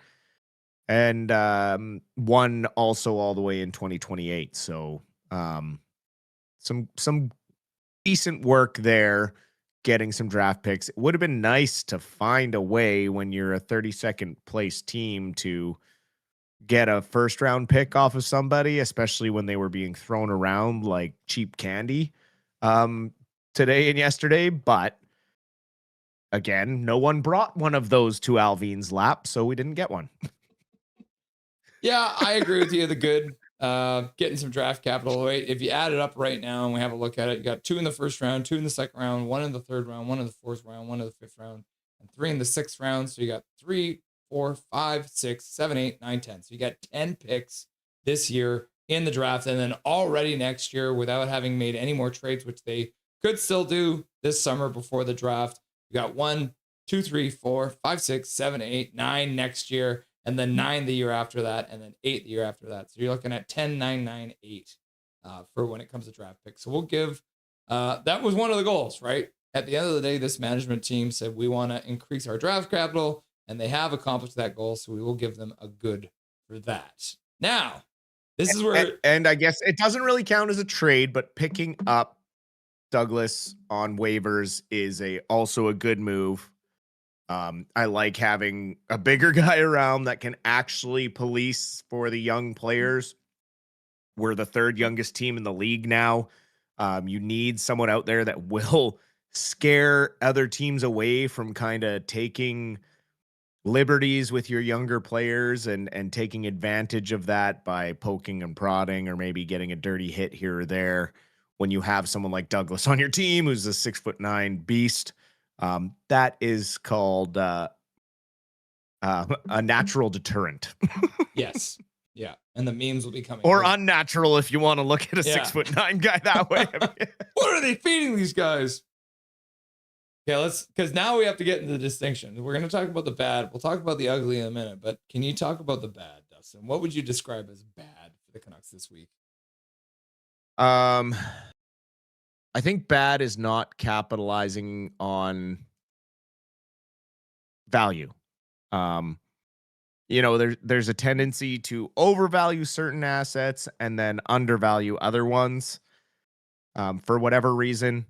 And when you're trying to go out and make trades from the 32nd position, you can't just sit back and wait. So it's a bad process, right? Like what he accomplished is okay. We're in a better spot. Obviously, we are clearly into a rebuild by shedding 2 veteran contracts with term. However, you look at the situation we're in the crease, and we still don't have an elite secondary top 6 player that we have to hope for in the draft. Like you have to hope you get lucky with a 19-year-old like Macklin Celebrini that will drive. You have to draft a Hart Trophy candidate, right? And as much as kids look incredible in paper, and you can theorize that McKenna's going to be like Gretzky and his vision's like Gretzky, or, Stenberg drives play and has the tenacity of Peter Forsberg. You can say those things and you can hope for those things, but it doesn't mean those things are going to happen for sure. And it could take 4 or 5 years for even the first overall pick this year to develop to be an effective NHL player. Does it put you in a way better position? Absolutely.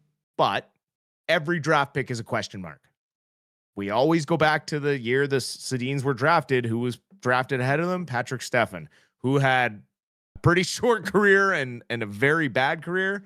Patrick Steffen. So, there's other situations. There was Alexander Daigle in Ottawa. He was this generational guy who was going to change everything, and he ended up a bust as well.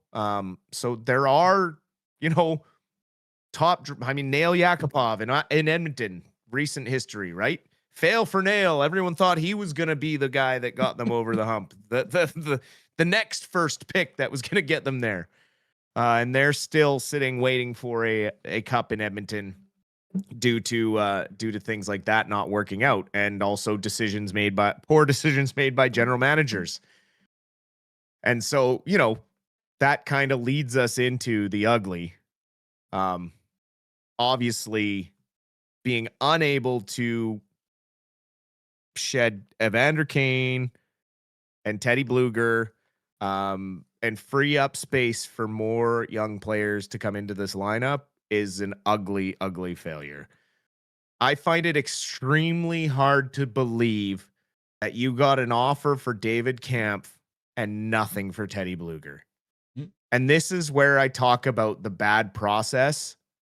If you're trying to offload Teddy Bluger, who's an expiring UFA and has played well for you guys and has all these incredible leadership qualities, pick up the phone and sell him to another general manager. Half of your job as a general manager is to be a salesman.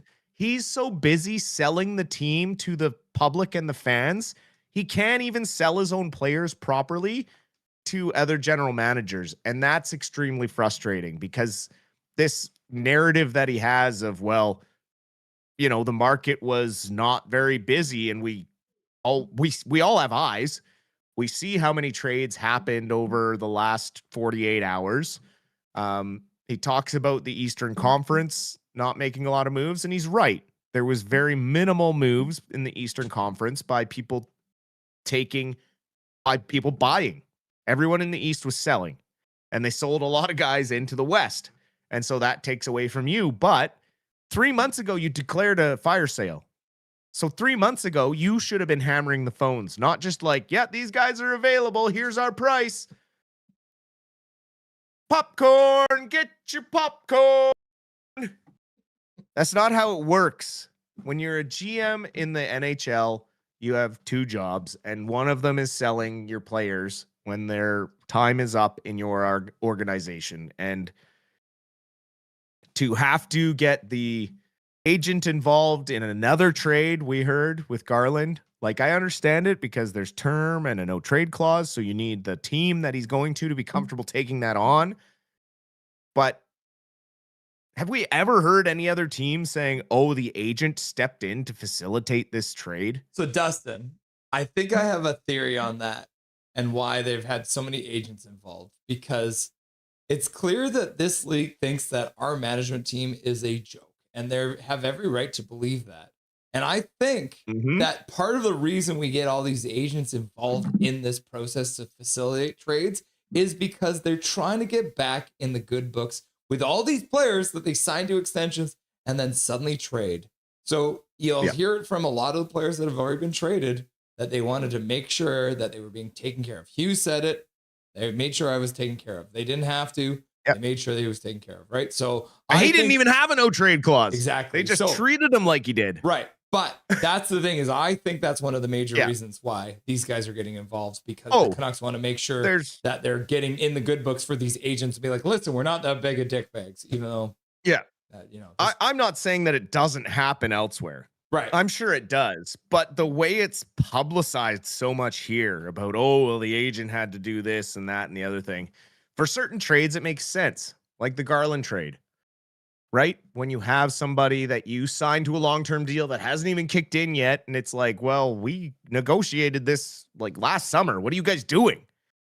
Like, as the agent, right? Yeah. And it was clear that depression hit Garland pretty hard. And as someone who has suffered through depression and fights through it, on a consistent basis, like, I get it. He didn't quit. He still tried to play hard, but you could see that his heart wasn't here anymore.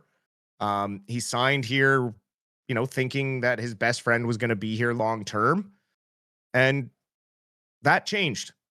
So, I don't blame him for maybe wanting to go back to the States and be closer to his family and things like that. So, I think in the end that'll work out for Garland. Great. He's just a high-end third-line center that's gonna be making the $6 million will be okay in the cap growth era, but it's still not a contract that I see aging super well. So if I'm reading this properly, Dustin, you're saying that good is the draft capital the Canucks got, as well picking up Mr. Douglas as an enforcer is good, and you are also saying that you are putting Alvin in the bad and ugly category. Yes, sir. Last point. Bad process. Ugly that he didn't get the easy things done. Just a quick one. If you had to pick out of all the deadline deals that happened down, is there a team that really stood out for you as winning that deadline? I think Minnesota did some good things, getting bigger up the middle. They're going to need that size for that war. They're destined to play against Dallas. I think Anaheim did a really good move, bringing in John Carlson. I think Buffalo has shown that they're interested in making a push, and they're just happy to kind of be part of it. So I'd say those three are probably my big winners. And then obviously Colorado swooping in at the end of the day to pick up Nazem Kadri, making a powerhouse even stronger for their cup push here at the end. Yeah, I agree. Honorable mention to Colorado. So, Dustin, enjoy the second and third period, and we'll obviously chat again in the post-game show, brother. Absolutely. We'll talk to you then. Dustin Boydell stopping by for the Rusty and Dusty sideshow. Thanks again, Dustin, for being here. Play's about to get back underway here. Puck has been dropped 4-on-4. Oh, what the hell are we watching? Oh, my God. Did we just fall into the universe? Holy shit, what was that?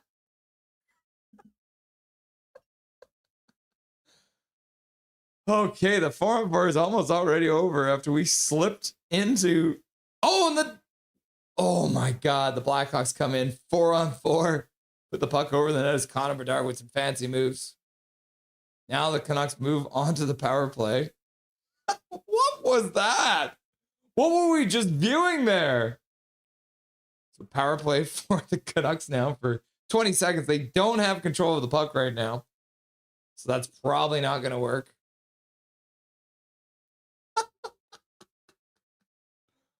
Yeah. Chicago is just going to play keep away, and they'll kill off the rest of this power play as the puck rolls back in on Tolopilo. He plays behind the net for Hronek. So the power play is now over for the Canucks. So they didn't get a single shot because they couldn't even touch the puck. So good work there by Chicago just to make sure they killed off the last 30 seconds of that power play. Höglander can't pick up the puck. Mikheyev puts it in the middle, but that one gets tipped away from him. Knocked down by... No call there. Holy cow. We had EP25 getting fully hooked at center ice, and no hand goes in the air because the refs are blind and deaf. Teravainen drops the puck there at center ice. Moore stops up on the half boards, throws the puck around. Puck comes up for Höglander. He plays it back to the blue line, but that one's kept in there by Kaiser. Puts the puck down low. Now EP40 picks it up. He'll dump it down the ice gingerly to get a change for his line that had been stuck out there for a little while. Oh, and then I've got a potato stream all of a sudden. Big Trevor Linden, Big Trevor Linden, Big Trevor Linden. Tolopilo makes a save and hangs on to the puck.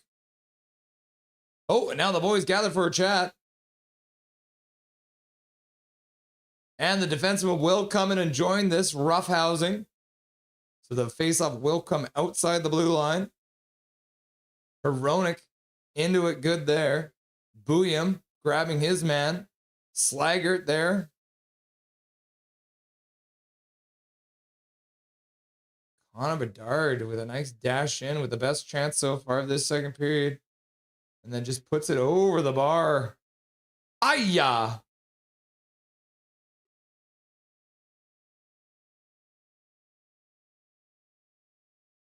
And Mangiapane kicks at Tolopilo because he's a little rat.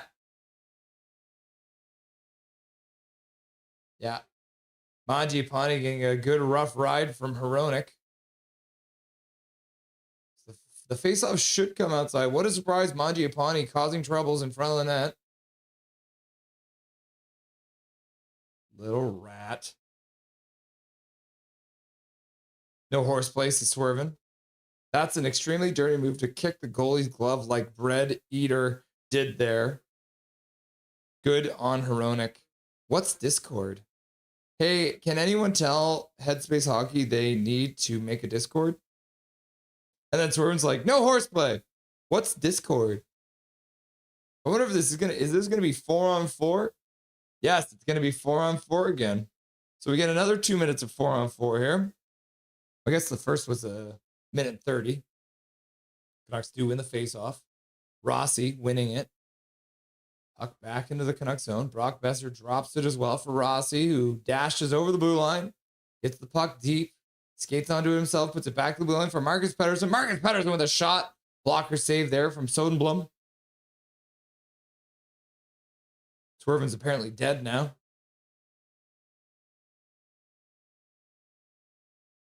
Marcus Pettersson getting every little piece of that puck, but couldn't get it past Soderblom. Tolopilo plays it up the boards. Rossi knocks it down. He passes into the middle for Besser. Besser skates through center. He's looking back for a drop pass. He does drop it all the way back. Canucks will change their forwards. Marcus Pettersson takes his time. Marcus Pettersson holds. Passes up for EP40 with speed. Over the line. Shoots it towards the front of the net. Just wide of the glove side on the short side. Tyler Bertuzzi skates over the blue line. Connor Bedard skates into the middle. High slot. Shot to the front of the net. Tolopilo makes a save. And EP25 will make sure that other rat, Tyler Bertuzzi, can't do any funny business to Tolopilo.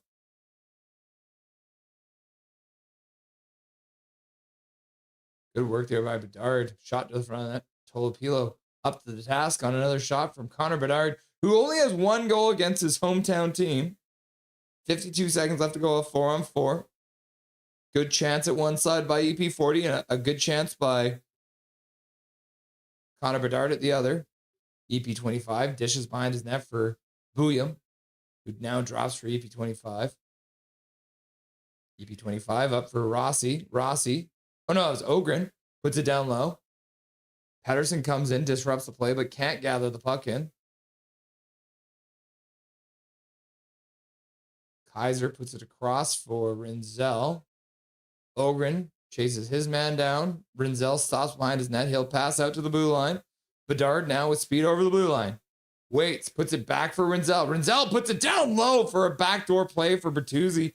Bertuzzi chops it over the top of the net. Sorry, that was Kaiser chopping it just wide. 10 seconds left to go of this 4-on-4. Now, another dash from Connor Bedard, who cuts across, but Bouillon stays with him. Bouillon all over Bedard. Works him to the boards. Puck gets jarred free. But then EP25 puts it into the boards. He's getting help from EP40, who jars the puck free for DeBrusque. Gets it up for Hronek, now out of the box. The puck gets banged down the ice and goes all the way down the ice. And that's going to be an icing call against the Canucks because nobody could touch it in the neutral zone. And the 4-on-4 is over.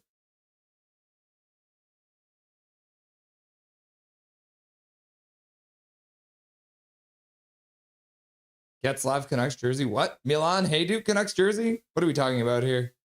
Happy Jack's in the chat. I imagine if you're in the hospital, you're in pain. Oh, Shannon's here. Hi, Colin. I came to emergency yesterday afternoon. I got admitted to the hospital last night, and I got up to a room on ward around 6 p.m. Okay, that's good. So you're in a bed now. I hope you're more comfortable, Shannon. Filipino makes a save. And then EP25 clears Donato out of the front of the net. Canucks do not mess around with Tolopilo. Corey Perry, Canucks jersey. David Olson's like, flower, sunflower, flower, shark. Shannon, how are you feeling, says Duo. Colin says, okay, I hope you they make you feel better as soon as possible, Shannon. Calgary did well at the deadline. Yeah, Michael Chow. They are absolutely loaded. I think they have 2 first-round picks for the next 4 years or something. It's crazy.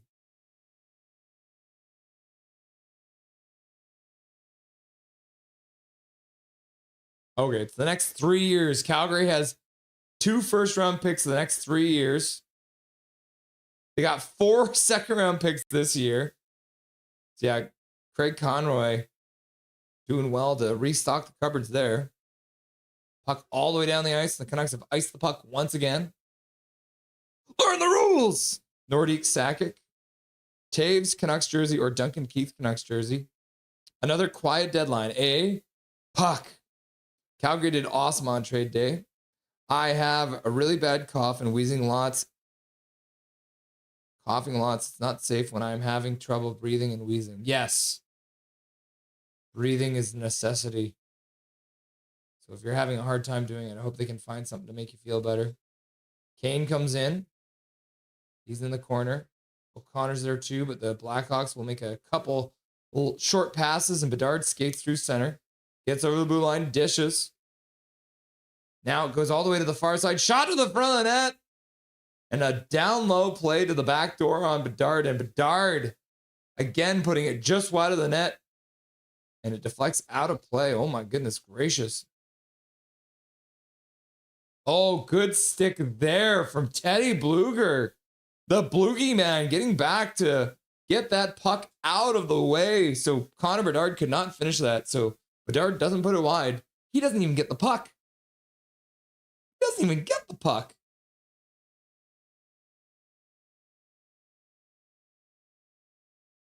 Nothing is perfect. We're imagining unhinged jerseys. Pavel Datsyuk, Dallas Stars jersey. Yeah, that would be weird.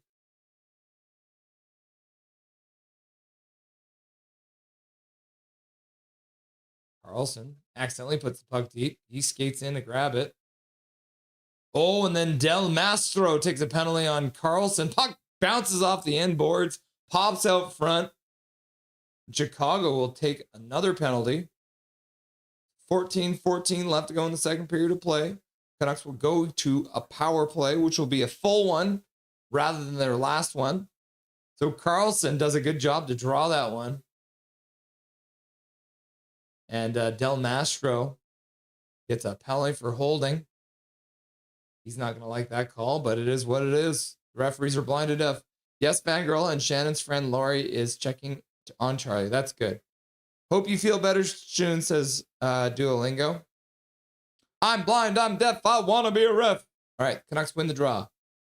Hronek, nice backhand pass for Best, who skates down the near side boards. He'll bank it back for Hronek. Shot towards the front of that one's blocked in front by Green.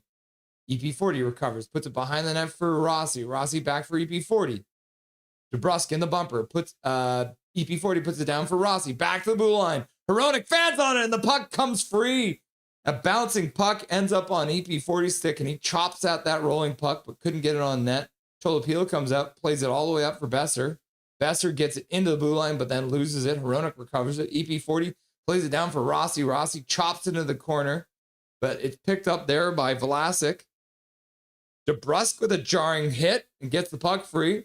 Hronek does keep it in the blue line. We were wondering if that stayed in. Now EP40 battling for the puck, gets it to the corner for DeBrusk, who pokes it back up the boards. And the Hawks will recover it, though, and chop it all the way down the ice. I'm blind, I'm deaf, I want to be a ref. That's a brouhaha.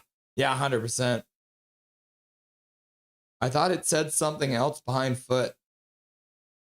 Yeah, they put ads on the boards out there. Canucks have changed their second power play unit. Höglander with a nice pass across the zone for Drew O'Connor, who leaves it for Vilander, who puts it down for Drew O'Connor, but the puck bounces away from him. The Blackhawks will chop it down the ice with 30 seconds left to go on the Canucks power play. The Blackhawks were the best penalty kill in the league. It's so crazy. Höglander dishes for Vilander, who puts it low, but I'm going to say it came in offside. Canucks only have 8 shots so far in this game. That does not seem like enough shots, 8 shots, 11 for Chicago. We're almost halfway through this game. Back to the bar. Since the beginning of January, they're at 92% on the penalty kill. That's crazy. Okay, Bluger wins the draw, so I think they've just put a regular line out. Marcus Pettersson loses the puck, but Evander Kane follows up, gets it low. Bluger chops it across for... Oh. It's like Max Sasson got stripped of the puck. The Canucks chop it up the ice, but it ends up going off of a player and into the Canucks bench. It's got 12:07 left to go here in the second period of play. Canucks lead by 1. It still says the intermission. There it is, second period. Lull. We'll get rid of the power play clock too. It just takes some time, little girl, you're in the middle of the ride. Everything will be just fine. Everything will be all right. Why the French Alps for the next Olympics instead of the city of France? Just a city in France. I guess there's probably a lot of skiing up there. I really wanted to see Mangiapane go to LA so he could play on a line with Panarin. Why do you want to see them play together? Did they play together before? Oh, I have no doubt about Shannon. Charlie loves you. I hope everyone has a banging weekend. Hockey will be played in Nice, France. Nice. A chickadee one and the Chinese chicken. Have a drumstick and your brain stops sticking. Watching X-Files with the lights on. A la maison. Oh, thanks, Tillo, says Fangirl. The setup in Italy was great, using different locations, great pictures of Italian mountains and culture. And then David Olson's got some gorillas in chat. Does anyone here like macaroons or scones? I like both of those things. Michael Chow, Tillo, they'd pick the most tropical of French cities to host hockey. Mohammed's like, EP40! Tillo, they are concerning a soccer stadium turning a soccer stadium into a hockey one. That's crazy. They're going to play hockey in a soccer stadium. That's going to be a lot of fans. All right, 12 minutes left to go in the second period. Chicago moves it in. Bedard tries to drop pass, but ends up putting it out to the neutral zone. Rinzel plays it down into the Canucks zone. Tolopilo comes out to put it to the side for Marcus Pettersson. Hill plays across for Vilander. Vilander tries to play it across for Drew O'Connor, but they give it away. Now, Connor Bedard with a shot to the front of the net. That one goes wide. Might have gone off of Marcus Pettersson's stick. Drew O'Connor in the corner. Back to the blue line. Rinzel down the boards. Checked by Kane. Puck moved up. Ratu. And plays it out, but Chicago plays it up for Kane. Kane into the corner near side. Plays it around the boards. Drew O'Connor plays it back down into the far side corner. And Burakovsky will play behind his own net. Picked up there. Kaiser in behind his own net being harassed by Besser. Chicago with a bad drop pass, and the Canucks will get a chance, but Ogren fans on his chance, and Chicago will recover it. Kaiser trying to make up for the terrible drop pass. Chicago will move it out through the neutral zone. Now Bedard gives up the puck and then takes it back and dumps it deep into the Canucks zone, and he'll start a change.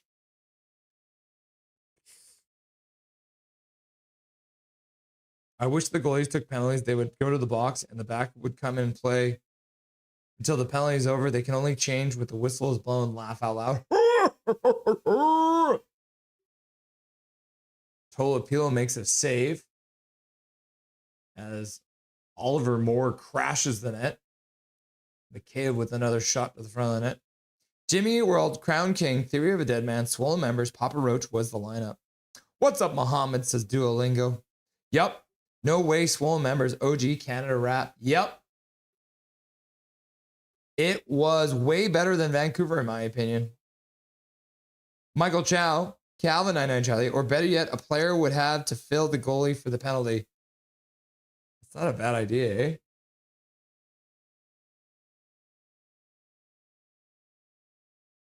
All right, Chicago coming out of their own zone. Puts it all the way down low. Tolopilo comes out to play it to the side. The puck will come towards Tolopilo, and he will just glove it. I don't think that Tolopilo should have come out. That might have been an icing call. I don't know if anyone touched it at center, but I guess better safe than sorry. I guess.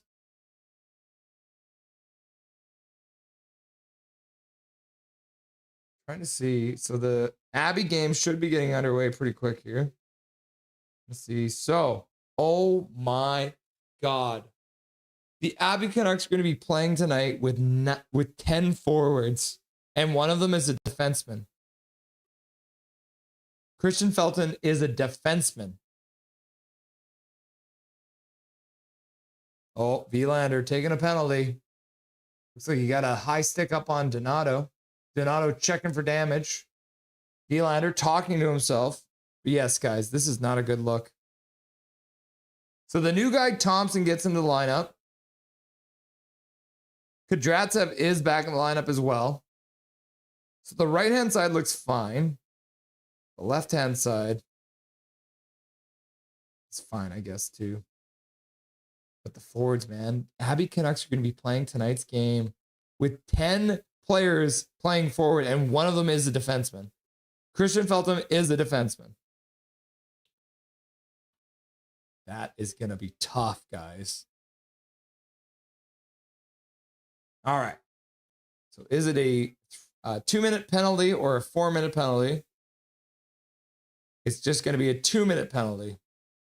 So the Blackhawks will come out of this commercial break with a 2-minute power play with 10:01 left to go in the second period. A chance to tie this game up. Mocha only is a huge meth head. Will they have winter breakdancing? I guess it would be easier to break dance in the winter, right? Because of the ice. Be interesting to say as it's in LA. Fangirl, I might be watching wheelchair basketball in the 2028 Olympics. Apparently, former Broncos player Ryan Selinsky is trying to make the wheelchair basketball team for that year. I saw a docuseries. Interesting. Swervin Zetterberg Canucks jersey, says Colin. Cool, says Isildur. No, I don't have any good food, Duolingo, but I don't mind sharing hospital food. Snap Dancer says Calgary played Tankathon so much they liked their odds versus Canucks lottery. Yeah, looks like it'll just be a 2-minute penalty. Phil Hronik pull his inner Quanwall, laughing and crying. Saw some vicious sled hockey. Those guys are vicious. Ken Phillip. Hey, Shannon, have you tried CPAP? Canucks PP. Well, that was from earlier. Luger wins. Oh, Ratu comes out, wins the draw, and the Canucks clear it down, and then Ratu goes to the bench. Chris Draper, Avalanche jersey. Yeah, you might get checked into the boards for that one. Philip on tacos, $3.99. Bertuzzi keeps it in. Puck around for Bedard on the near side. He puts it into the corner. Back to Bedard. He dishes back to the blue line. Teravainen puts it back up for Teravainen. Keeps it, I guess. Tried to put it down low for Bertuzzi. Levshunov down for Teravainen, who skates right into the faceoff circle, puts it in front. That one's blocked by Marcus Pettersson, and Levshunov keeps it in. Skates down the boards, puts it down for Teravainen. Teravainen in front. And Nazar gets robbed by Tolopilo as he makes a really good save coming across and keeps it out of the net and keeps the 1-goal lead for the Canucks.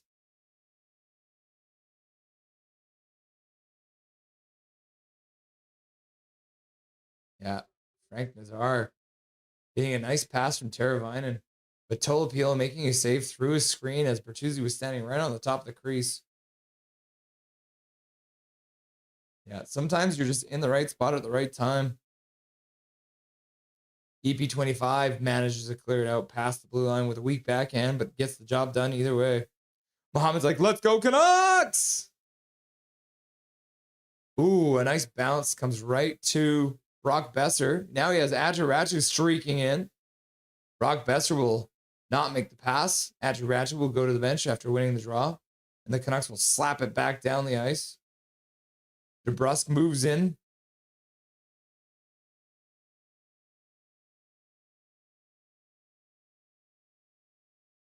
Burakovsky through center.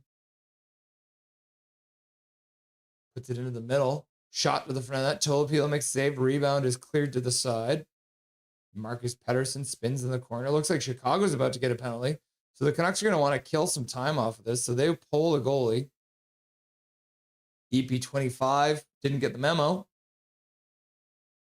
So 4 seconds left to go on the power play for Chicago. But they have taken a penalty, so it'll be 4-on-4 for 4 seconds. Now the coach will be like, hey, you should have hung on to the puck for 4 seconds. Let's see. Oh, yeah, so EP25 just got a high stick by Donato. So that's kind of interesting. Donato gets high sticked for the initial penalty, and then Donato accidentally high sticks EP25. So yes, 4 seconds of 4-on-4. 4-4-4. Canucks still only have 8 shots in this game. That's wild stuff. So the Canucks will send out Drew O'Connor, and they win the draw. So now the power play is, the 4-on-4 is over, and the Canucks will have just under 2 minutes of power play time. It's up to date for you guys. There we go. Canucks control. Back to the blue line. Vilander dishes to the side. William with the bubble. Dishes for Vilander, who keeps control. Drew O'Connor plays it around the boards. Kane puts it back to the blue line. William walks to the top of the slot. Puts it over for Kane. Kane throws it towards the front. Blockered away there by Soldenblom. Carlson puts it down to the blue line for Bouillon, who bobbles the puck, but then keeps it in. But the Blackhawks will now skate out. They'll have a 2-on-1 coming in. Drag move there. Oh, and the puck goes right through the crease. Mikheyev on the backdoor play gets the pass from Vlasic. And the Canucks keep it out of their own net. That's wild stuff. Drew O'Connor gives the puck over for Kane. The Canucks are changing. So the first power play unit will come out now. Hronek in his own zone drops the puck for EP40.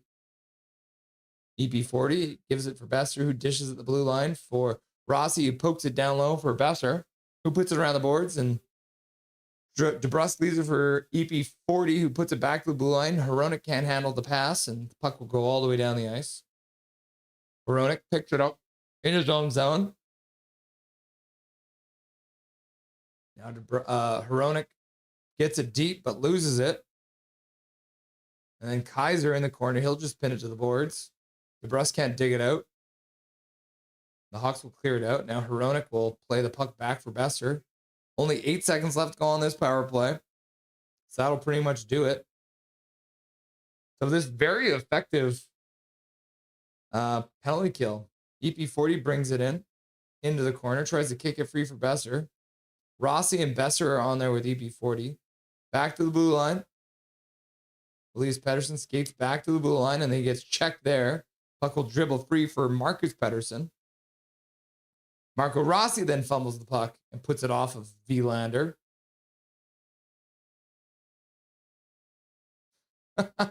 Levshinov passes across the neutral zone, and they'll put it right in on Tolopilo. And Tolopilo will hang on to it after thinking about giving it back to his defenseman for a second, but Bertuzzi was in the area. So Tolopilo makes the right choice and hangs on to it. Oh my God, my nose. I can't even tell you, guys. I feel like my mustache is going in my nose. Kyle McKenzie. Go Canucks, go. Go Canucks, go. Go Canucks, go. Doing the wave. Wave. Shot from the blue line. Goes wide. Collected there by Ogren. Ogren gets it deep. He gets taken down. Bertuzzi gets to the puck first, and he'll dump it up. Rinzel moves out to the neutral zone. Pass across the blue line from Moore. Gets blocked and goes right back for Bertuzzi at his own blue line. He'll play it up. And a one-touch pass there for Moore. Moore cuts to the middle, but he loses the puck. And then Elias Pettersson plays it out. Now Sasson with some speed. Stops at the blue line. Gives it over for Bluger, who loses it. And then Moore is back to pick it up. He'll dump the puck in the neutral zone. Bertuzzi, one-touch pass, but Elias Pettersson intercepts it. So we got Elias Pettersson and Marcus Pettersson out there. Elias Pettersson skates around into the corner. He'll pass into the neutral zone. That one gets by everyone all the way down the ice with 4:22 left to go in this second period of play. When was the last shot? Let's see if I can figure it out for you.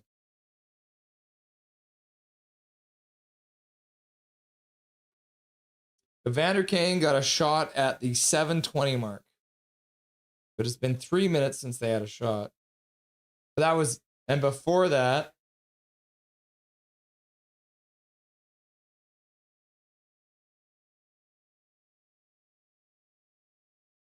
Ratchet wins another faceoff draw. 17:32. 17:32. Shot on goal from Marcus Pettersson. And the next one is at 7:29. So it was a whole 10 minutes without a shot. Evander Kane. Isn't that wild? Ratu takes the puck and gets it down into the Chicago zone.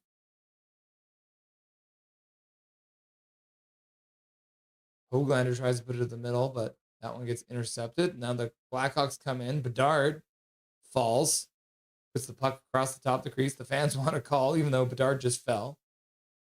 Now they try and put the puck out front for Bedard. He eventually gets it, but then Bouillon takes it away, who plays it up for Ogren. Ogren tries to make a pass to Ratu, but that one goes off of some skates, and Ryan Donato picks it up, and he'll dump it down the ice And that's going to be an icing. So 3:11 left to go in the second period of play. Pretty wild stuff. Rome is mine. Oh, you. To evil. Rome is mine. To good. Oh, you. Do we have Cole Clayton? We don't. He got called up and then he got sent back down. And yes, because of the mix-up, so Mueller will be called up, but he's not playing in Abbotsford tonight. Where's Ty Mueller? He's in no man's land right now. What happened to Baines and Kara? They're probably both hurt. Kara's been in and out of the lineup, and so is Baines. Oh, Ryan Donato couldn't finish the job in front of the net after he got a good pass. I think it might have been a good defensive effort there. Chicago puts the puck in. Canucks intercept. Kane dishes for EP40. So Kane's out with EP40 and DeBrusk again. Oh my God. They put them back together. Oh, they put them back together. Oh my God. Ah. Heroic drives the puck in. Pedersen back to Elias Pedersen. And then EP40 puts it down for Besser. Back to the blue line. Heroic puts it towards the front of that. Tipped on net. Totem Bloom makes the save.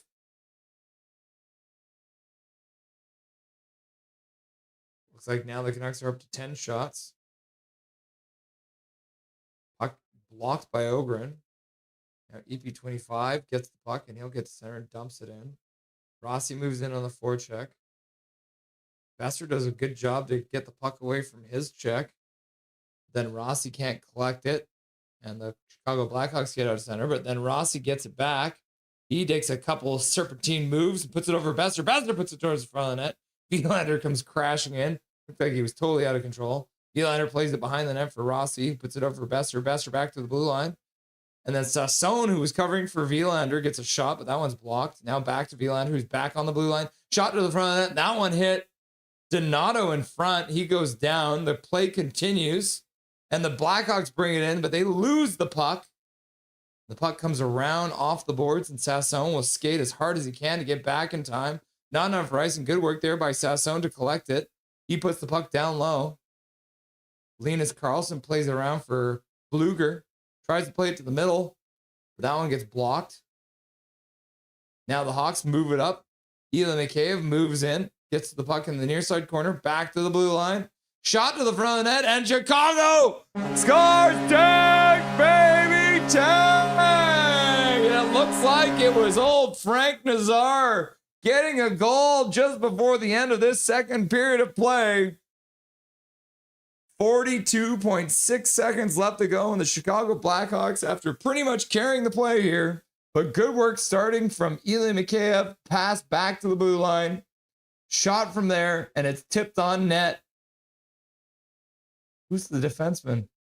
Vlasic with a shot to the front of the net. And that's tipped in there by Frank Nazar at the top of the crease. So Frank Nazar, one of the idiots who has his visor all the way up here. And the Canucks can't get out of this period without giving up a goal, I guess. So 3-3. And Mikheyev with the assist and started the whole play looking really good. We're for McGee. Tank, tank, tank, tank. And then Muhammad's like, dang it. And then Substrate Studio's like, tank. Why is there still another period? I remember when the crowd would chant, fire Gillis. Puck in the Blackhawk zone. Vilander with a shot to the net. Soldenblum makes a save. And the puck gets to the side, and then a sharp angle shot from EP40, and that'll do it. Tank, tank, tank, tank, tank, tank, tank, tank. Wave! And then Tillo's like, tank, tank, tank, tank. And then Zach's like, no! Then Calvin Foote needs to be fired ASAP. And then Connie is like, tank, baby, tank. Tweeble, tweeble, tweeble, tweeble. All right. We are into the second intermission.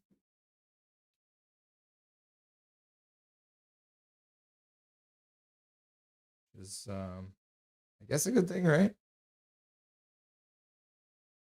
So that means it's time for us to look at some spreadsheets, guys. I'll make them bigger. Meavid's like tank. The Bluger giveth, the Bluger taketh away. Gillis built a great Canuck, the greatest Canucks team of all time. Yep. I don't like Chelsea Dagger. Had to mute the TV so I couldn't hear it. That's a good call. It was because we got so many players from the Manitoba Moose. Who is she, fangirl?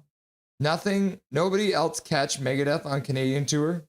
I've never seen Megadeth, but that would be an awesome show to go see. Call my head, Russ. Curious, what are the odds of us not winning another game this year? I wonder. I think the line change would be a good guy to ask about that. He's sponsored by a betting site, so he might have better understanding of how the bets work. Russ, do you manually put all the numbers into the spreadsheet? No. All right. Since Swerve was asking, let's go through the process.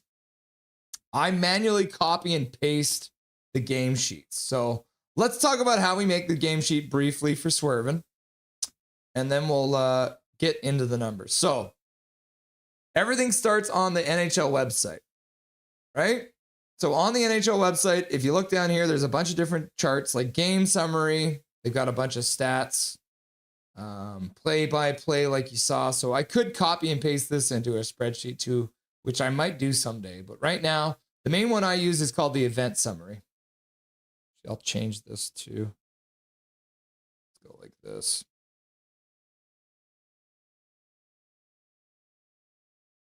Boop, boop. There you go. Now you can see the whole thing here. This is called the event summary. So what I usually do is I will go here and I will copy all of the Canucks game stats here. And then I hop on over to my sheet, which is this one. And I will copy and paste it right into here. So let's say, for example, we're doing tonight's game, which as we know is the 61st game of this season. Scrolling all the way down, see lots of stats. So what I would do is I would go like this. I just click right there and then I go copy paste. Oh, that's weird. That is really weird. Why did it do it like that? Hang on a second here. So we'll copy. We'll copy. And then we go to my spreadsheet and we go paste. See? So pretty easy. But I won't put that in here yet because we don't want those stats yet. So 61 games played. The last game was against Carolina. So I put that in there. And then I reformat the stats. So all the stats come in here. And I have to change the way they all work. So I have to split it down into hours, minutes, and seconds, and all that kind of stuff. So this is all splitting up all the times here. So there's a bunch of math being done for me, right? And then it comes into this, which is the sortable stats. So let's make this bigger, shall we? So to start off, how big should we make this? Let's make this pretty big so you guys can actually see some crap here. Yeah, let's make it look like this. That looks better. All right. So first thing we want to look at. So the entire season, there's only 3 Canuck players that have played every single game. We have Drew O'Connor, we have Philip Hronik, and we have Marcus Pettersson. There's only 3 players that have played every single game this year. Russell Sprout, go Canucks, go! Wave! And KJ Brazy using his monthly membership message. It's 11 months as a member. Thank you very much for being a member for 11 months. I appreciate you. Jay in the chat, 57J7, heard Alvin had a trade in place for Elias Pettersson, but Pettersson nixed the trade. Also heard Alvin turned down third round pick for Kane. Jay, if that's true, I would not be happy. I would take anything for Kane. So thank you very much, KJ Brazy, being a member for 11 months. So Jacob Rusk would have played all the games except for he got scratched that one game. Tyler Myers hilariously played 57, which is kind of nice. Linus Karlsson's played the vast majority as well. But yeah, only 3 players have played all 3 games. Now let's have a look. Who's got the most goals on this whole team? Kiefer Sherwood.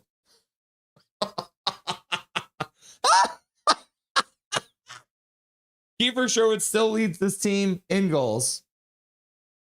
Drew O'Connor is the current player with the most, so he's got 14 so far. Jake DeBrusk, Brock Besser, and EP40 are tied with 13, and then Evander Kane has 11. So for active Canucks, your top 5 scorers are Drew O'Connor, Jake DeBrusk, Brock Besser, EP40, and Evander Kane. Max Sassone, even though he's only played 51, also has 10 goals. So shout out to Max Sassone as well. Linus Karlsson not too far behind either. When it comes to assists, Phil Hronek leads this team in assists. He's got 29 assists so far this season, followed closely by EP40. He's got 24. Now Calvin 99 Charlie, the fusion between KJ Brazy and Calvin 99 Charlie. Calvin 99 Charlie, 14 months as a member, so thank you very much for using your monthly membership message. We appreciate you. That's amazing. Thank you. Russell 1v1 me on Siege X. Laugh out loud. I've never played Siege X in my whole life, so that would be lopsided. So Phil Hronek, 29 assists. EP40 with 24 assists. Quinn Hughes still third on this team with 21 assists. And then Connor Garland also with 19 assists. So Quinn Hughes, Connor Garland no longer a part of this team. And then Jake DeBrusk. So your top 5 guys are Phil Hronek, EP40, Jake DeBrusk, Evander Kane, and Brock Besser are your top 5 guys when it comes to assists. Look at Tom Wieland, top 10 as well. So that's good to see. Linus Karlsson up here as well. A couple of young guys, so we do like to see that. And when it comes to just overall points, EP40 does lead this team with 37 points so far this season, followed closely by Phil Hronek, who has got 35, and then as Jake DeBrusk, Evander Kane, and Brock Besser. So we have, as much as we give some crap to Jake DeBrusk and Evander Kane, they are third and fourth on this team in scoring. Connor Garland no longer on this team. And Quinn Hughes still in the top 8. Linus Karlsson, Drew O'Connor rounding out the top 10. They are actually all tied with 23 points. So Quinn Hughes, Linus Karlsson, Drew O'Connor, and Kiefer Sherwood all with 23 points. Now here is where it's going to get ugly. Let's start off by doing the best. So there is only 2 players on this team right now that are a plus. There's only 2 players. You've got Drew O'Connor and Atu Ratu through 61 games played that are a +1. You have 3 players that are even, which are Derek Forbort, Mackenzie McEachran, and Niels Almond, who have played a combined 12 games. But shout out to Phil Hronek, who's only a -1, which is great. He's the best out of the rest, I guess. Now, here's where it gets ugly, guys. This is what, okay, you ready for this number? Brock Besser is a -33 so far this season, guys. Tyler Myers, -25. Evander Kane, -19. EP40, -17. So is Jake DeBrusk and Linus Karlsson. Look at that, a -33 for Brock Besser. That is horrific. So just terrible. Penalties taken. The most penalties taken. Evander Kane's taken the most penalties, followed closely by Marcus Pettersson. Tyler Myers, Drew O'Connor has taken 13. Connor Garland and Kiefer Sherwood tie with 11. And then Max Sassone with 10. And then Linus Karlsson, Phil Hronek, and Atu Ratu tied for 9th with 9 each. Penalty minutes wise, obviously still Evander Kane. 78 penalty minutes. He is 22 points above Marcus Pettersson. So that probably is because he had a couple more fights. But Tyler Myers not too far behind with 40. But he led the team last year. So there is your penalty minute leaders. So let's scroll over a little bit. Actually, you know what? Maybe. Time on ice. So total time on ice. No surprise here. This is broken. This broke the whole thing here. Hang on a second. Total time on ice is busted because he spent over 24 hours here. That's crazy. So I'm going to say that, oh my God, it literally broke because I need more categories. He's into the days now. So let's hang on a second here. We got to do this manually then. So go back to full screen because this means he's played. So I have to add a, how do I do that? He's played over a day now. What happens if I do this? Huh? Nope, that didn't help. Format, time. No, okay, we're gonna have to do this outside of this view right now. So let's go back to the full screen. So if we manually look at his time on ice, so he's played an hour and 46 minutes in power play time. He's played 2 hours and 16 minutes. Oh, we'll call it 2 hours and 17 minutes. And even strength, he's played 19 minutes and 14 seconds. So that means he's played over a day on the ice now. Phil Hronek has played 1 day and 1 minute. Isn't that crazy? He's played a full day now for the Canucks this season. Marcus Pettersson not too far behind at 21 hours and 37 minutes. And then Tyler Myers, Jake DeBrusk for some reason, and Brock Besser are also at 17 hours played. And then EP40 at 16 hours played, just slightly ahead of Evander Kane. So you're looking at top 10, comes all the way down to Drew O'Connor.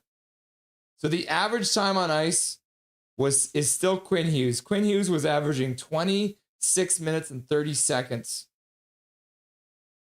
before he left the team. Hronek is now averaging just under 24 minutes per game. Marcus Pettersson's just over 21 minutes. Tyler Myers is just over 20 minutes, and so is Zeev Buium. So that's good to see, Zeev Buium. And then Brock Besser, your seventh best, and he's at 19 minutes per game, and then EP40 just slightly behind him. So going all the way down to Marco Rossi and Connor Garland, that's your top 10 right here, guys. So Quinn Hughes still 26 minutes. Obviously, he doesn't play here. And then that's the average shift length too. Quinn Hughes' average shift length was 1:06 before he left the team. Marco Rossi and Brock Besser with matching 54-second shifts. Zeev Buium takes 53-second shifts. Phil Hronek takes 52-second shifts. Marcus Pettersson's at 51. And then Evander Kane, EP40, and Victorio Mancini all taking 50-second shifts. Power play time. Jake DeBrusk leads the way. Not a real big surprise there considering how much he scores. But it is pretty much your top power play unit, right? Quinn Hughes still in the top 6. Or sorry, he's in the top 5. So Quinn Hughes, even though he only played 26 games, he has already, in 26 games, he played 2 hours and 5 minutes on the power play. That's crazy. Even strength. Phil Hronek leads the way with 19 minutes and 14 seconds. Marcus Pettersson's at 18 minutes, 17 seconds. Tyler Myers at 16:29. Evander Kane's at 14:48. Brock Besser's at 13:13. And EP40 is your 5th highest. Sorry, your 6th. He's in 6th for even strength numbers. That's crazy. EP40 is your 6th highest even strength player on ice time. Shots on goal. Who's got the most shots? Jake DeBrusk has 161 shots. He is by far the most shots. Evander Kane, the second most. But as you can see right beside them, they're at 8% and 7.59% when it comes to shooting percentage. Brock Besser, Kiefer Sherwood, Connor Garland, and then EP40 is 93 shots, so he's just outside of the 100. Drew O'Connor, Phil Hronek, Linus Karlsson, and Quinn Hughes rounding out the top 10. But look at that, 161 and 145. So they are absolutely being set up by EP40, but they are not finishing because their shot percentage is 8 and 7. Brock Besser's got a 10, just under 11. Kiefer Sherwood was shooting at almost 16%. Connor Garland's shot percentage was even worse. And Phil Hronek also with a terrible shot percentage. EP40 at 14%. So if we go for the worst, obviously these guys, Tyler Myers had a 1.4% shooting percentage. Marcus Pettersson, 1.8. Quinn Hughes was shooting at a 2.7. So those are the worst.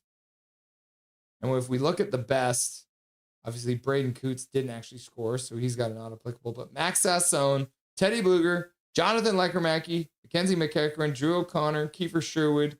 EP40 is the 8th best shooting percentage on the team. Then Marco Rossi and Philip Hedl also rounding out the top 10. Attempts blocked. That goes to Evander Kane. He also has the most missed shots, I believe. Yep. So Evander Kane has 165 shots that were blocked or missed. And then Quentin Hughes also had 73 shots blocked. Phil Hronek's had 72 blocked and 52 missed. So that's pretty wild, right? Brock Besser, 67, 67, 67, 67. Tyler Myers had 53 blocked. Who's got the least amount of block shots here? LeBate had none. Okay, these won't tell us much because these guys haven't played a lot. When it comes to hits, Kiefer Sherwood still leads this team in hits. He's got 210 hits still. The next one down is Atu Ratu and Phil Hronek. So even though Atu Ratu has only played 45 games, he's still second most hits on this team. Evander Kane's about to get to 100.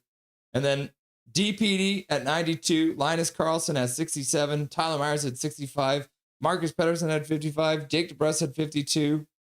And then honorable mention to EP40 and Drew O'Connor, who had 50 and 47 hits. When it comes to giveaways, Phil Hronek has the most. Evander Kane's pretty high on this list too. So is EP40 and EP25.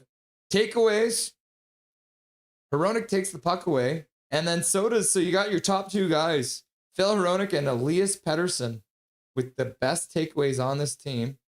When it comes to block shots, this one's crazy. Marcus Pettersson with the most block shots. My voice just cracked because I'm so excited. He had 102 block shots so far this year.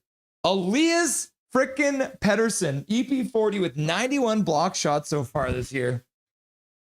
He is second on this team. He's tied with Tyler Myers for most block shots. He is a forward and he is number 2 on this team. Face-off wins, EP40, Atu Ratu. And Atu Ratu's finally back in the lineup. So the most face-off wins by EP40. David Camp managed to get 284. Face-off percentage, though, Atu Ratu, David Camp, Drew O'Connor. So Atu Ratu, the clear winner when it comes to face-off percentage. So there are your general stats. The other thing I quickly will show you guys, because I don't think we have a whole lot of time. Yeah, we don't actually. So this is, I'll quickly just show you guys this before we get in. So this is the Canucks over the last, actually, you know what? Hang on. We don't have time to show you that. We're about to get right into this game. So I do have some more stats I want to quickly show you. So the next commercial break, what I'm going to do is I'm going to show you guys the Canucks stats in the last 21 games. So we're into the third period now, guys. So I hope you guys enjoyed some of those stats. Get a kind of good idea of what's going on here.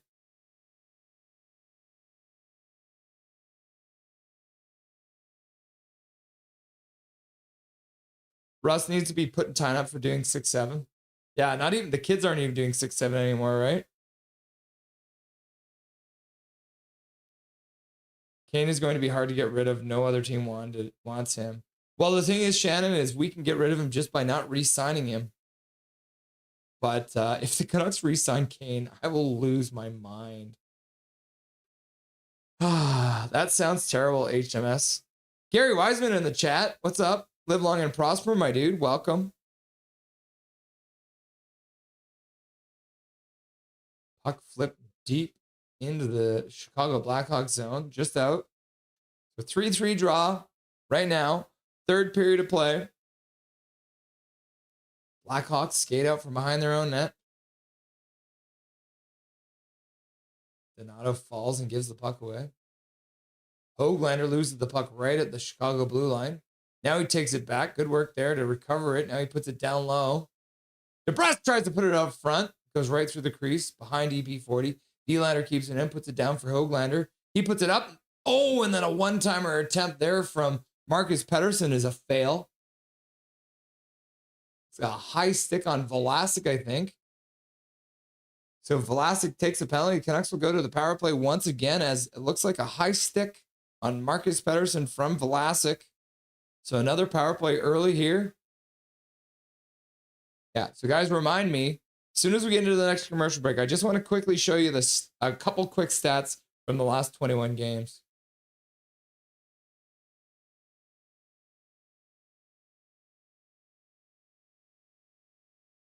Marcus Pettersson would have had a good chance to.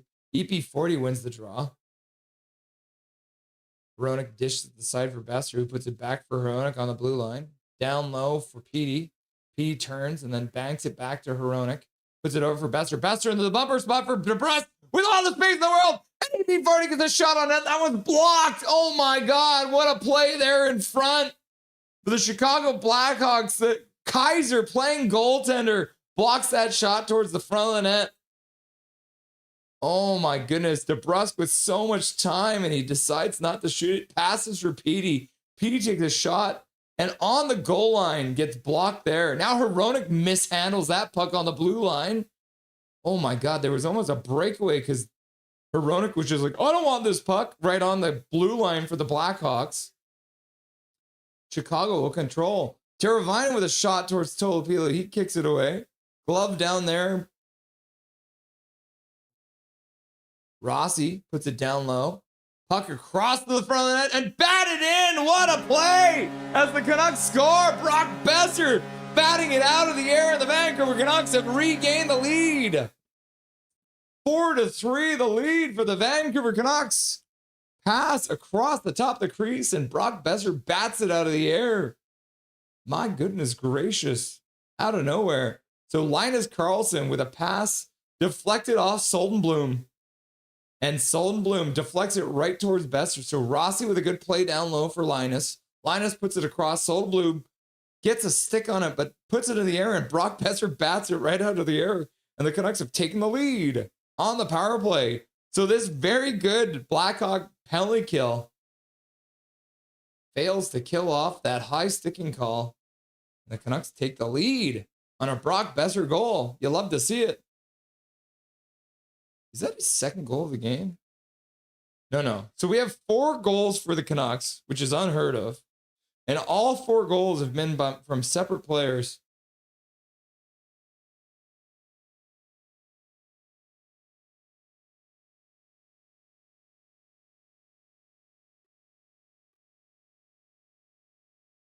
All right.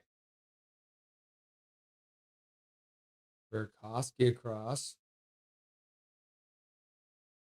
On the board, Chicago skates back to the blue line, puts it back for Del Maestro or oh crap! What I'm saying his name wrong.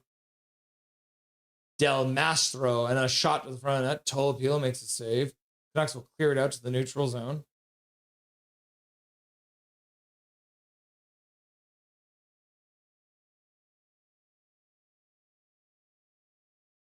Puck into the middle. Puck to the boards now as Green plays it back to the blue line. Del Mastro puts it down low. Shot to the front. That one deflects off of a skate towards Tolopilo. And he'll hang on to it with the glove to get a whistle. Oh my goodness gracious. Kids have 0 number meme longevity. 69 and 20 going strong to stay funny forever. Yep, I agree.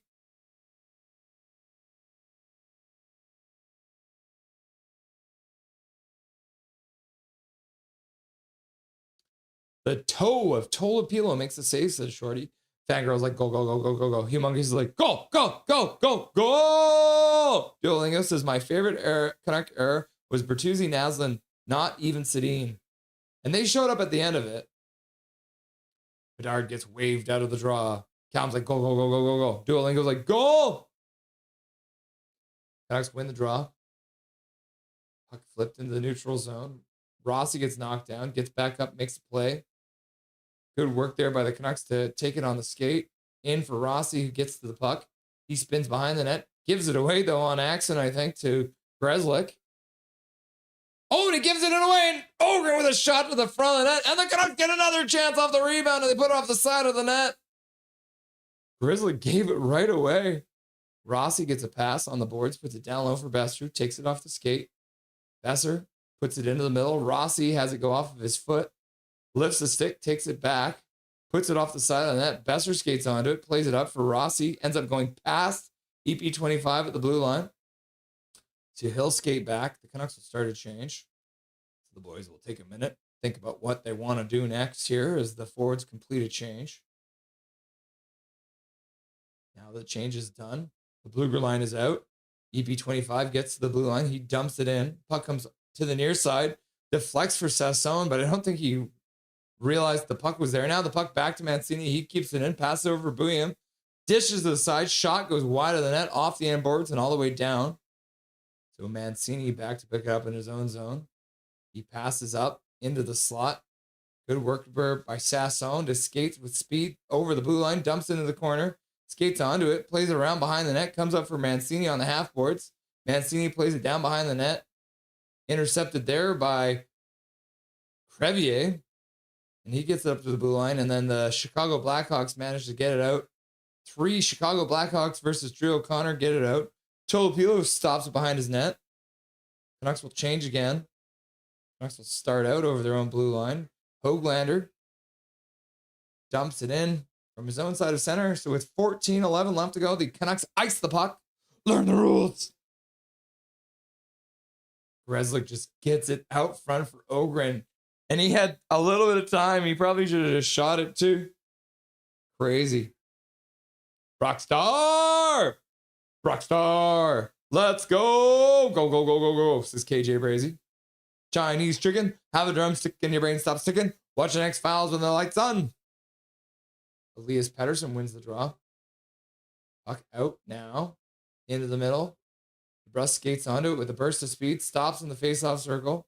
Dishes behind the net. EP40 jars the puck free for Höglander, who gets taken down. No call. Good stick by EP40 to break up that play in the neutral zone. And then DeBrusk comes back and puts the puck off the glass. That'll roll right in on Soderblom. Soderblom. Soderblom. Soderblom? Soderblom. The Ratu line's now out. Bedard spins off the boards, loses it though. And then DeBrusk will send it down into the Blackhawks zone. Not enough for icing. Picked up there by Vlasic. Puts it over for Teravainen. Up for Donato at the center ice line. He'll dump it in from the Canucks blue line. First one onto it's Linus Karlsson. Plays around the board. That one gets picked up though by Vlasic, who plays behind the net. Puck bounces out front. Chicago picks it up. Vlasic will have to skate all the way out to center. The puck gets brought in. Del Mastro plays it around. Comes around for Teravainen in the far side corner. He reverse hits on Rossi. Skates around behind, puts it up the near side boards. Back to the blue line it goes. Del Mastro shoots it towards the front of the net. Saved by Tolopilo. A rebound is cleared out to the neutral zone. High shot. Karlsson tries to put it deep. Ends up getting his stick broken. And the puck gets played up for Teravainen, who seems like he's been out there forever. He'll play it deep. First one back onto is Hronek. He's being harassed by Donato. Brock Besser with a backhander into the neutral zone. Takes a weird bounce away from Rossi. And the Blackhawks will dump it back into the Canucks zone. Hronek off the boards. Up to the blue line for Rossi, who plays it out to the blue line. Nice pass there for Ogren. Ogren waits for help, and Besser with a shot on the pass from Ogren. Saved by Soderblom. Left Shananoff. Skates in. Back to the blue line. Shot to the front of the net. That one goes well wide. Brock Besser chops it off the boards to himself. Rossi. Ogren. Oh, no, it's Bluger's out there now. Bluger's got it. He shoots it. Looks like a paddle save there from Soderblom. Kaiser moves it ahead. Bertuzzi picks it up at his own blue line. He'll play it back into his own zone for Lashanov.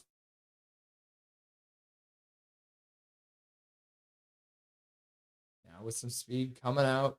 Burakovsky through center, dishes at the blue line. pass across gets knocked down there by Linus Karlsson. Now EP40 with a burst of speed. Plays the puck down behind the net.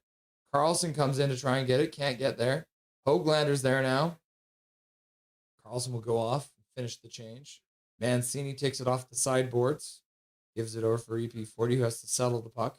He passes up to his own blue line. William banks the puck into the Blackhawks zone. Ends up behind the net. Picked up by the Blackhawks. Moore moves it out. He gets checked from behind by DeBrusk. Oglander with a nice burst of speed. Banks the puck for DeBrusk. DeBrusk with a shot to the front of the net. Shoulder saved by Soldenblum, and then he paddles it away. Vlasic now comes out, dishes at the blue line. Vilander gets to the puck first in the near side corner. Puck dumped back to the blue line. Gets just outside it. And Crevier will pick it up and skate back over the Canucks blue line. Shot gets blocked there, and the Canucks chop it out to the neutral zone. Kane pursues. Teravainen plays it around behind his own net. And he picks it back up with speed through the neutral zone. Cuts on the blue line. Tries to pass down low for Nazar. And that puck will deflect out of play. 9:53 left to go.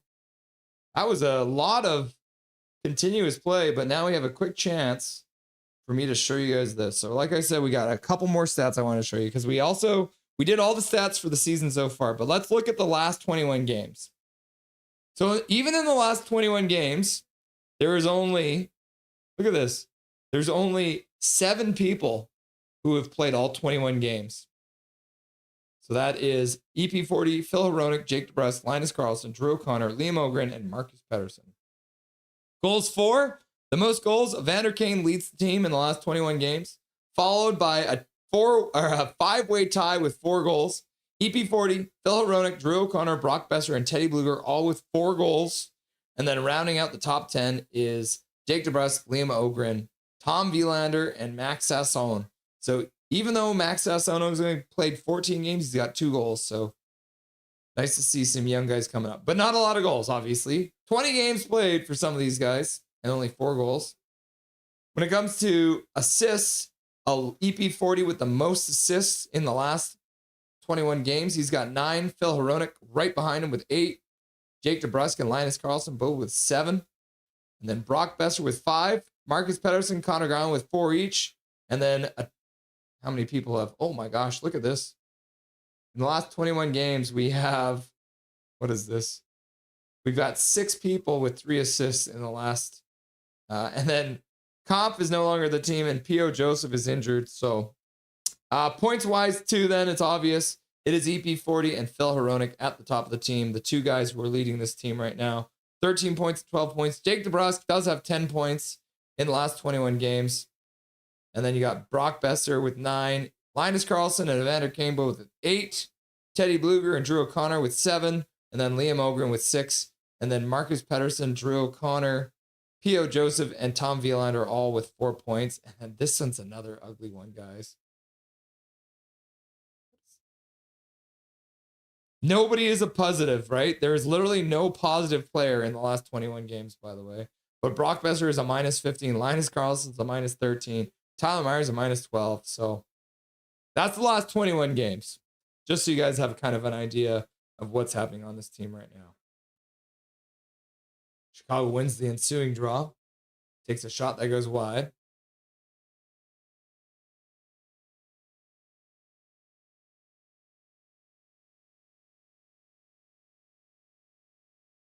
Nothing is perfect. Was that a throat bubble? Probably. Back to the bar. Bubble Booyam. Bubble Booyam. Bubble Booyam. Hi, fangirl. Leah's in the chat. What's up, Leah? Nice to see ya. Welcome to the stream. Kevin K's here too. You might think Besser is kind of slow, but that means you don't ever smoke, smoke weed. Yeah, that's probably true.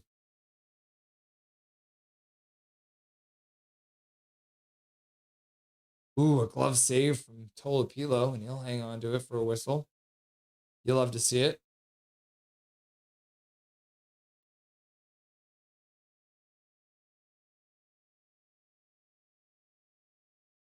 So I just missed this comment too. I want to put this in here because Fangirl does do a lot of work for us. Where is it here? Archer Bodine. Fangirl, I appreciate your contribution. I seldom comment. I just use meditation as a means of reconnecting myself. It's as natural as breathing. Be well. So I'm glad you're here, Archer. We appreciate you being here. And thank you for your kind words for Fangirl. She does a lot of hard work. Oh, no, it is here. I can't put it up. Didn't think I could. Thought it got by me.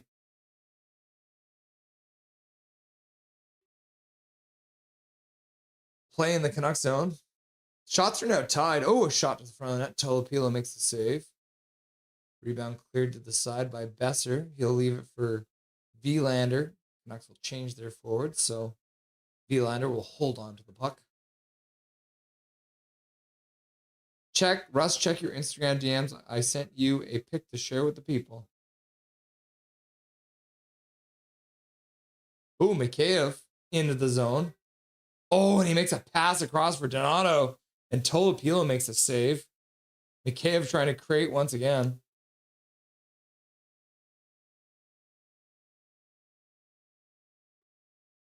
Oh, Tolopilo makes another stop. Puck is punched away.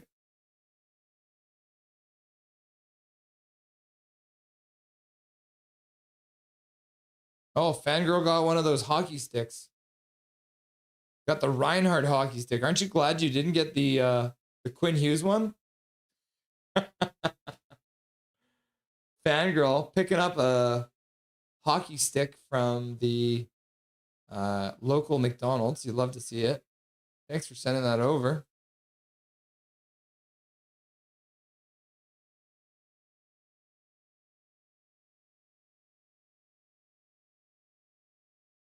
Tristan Nielsen also getting his ring. Tristan Nielsen, part of the Abbey Canucks win. He's now playing for Colorado Eagles, so he's in town. Russ chips it in. Hoglander makes sure it goes deep. Back to the blue line. Good work there by Hoglander and EP40 to jar that puck free. Now, oh my gosh. Elias Pettersson puts it down the boards. Puck across for the backdoor play for DeBrusk. The puck ends up going over top of the net, off the glass, and then drops down behind it.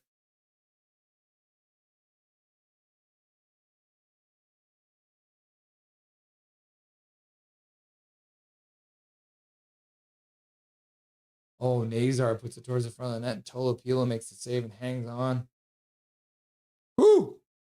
Tolopilo with some good work here in the third period, keeping this a lead for the Canucks. Tolo told. PD and the Sedins don't get along, I heard.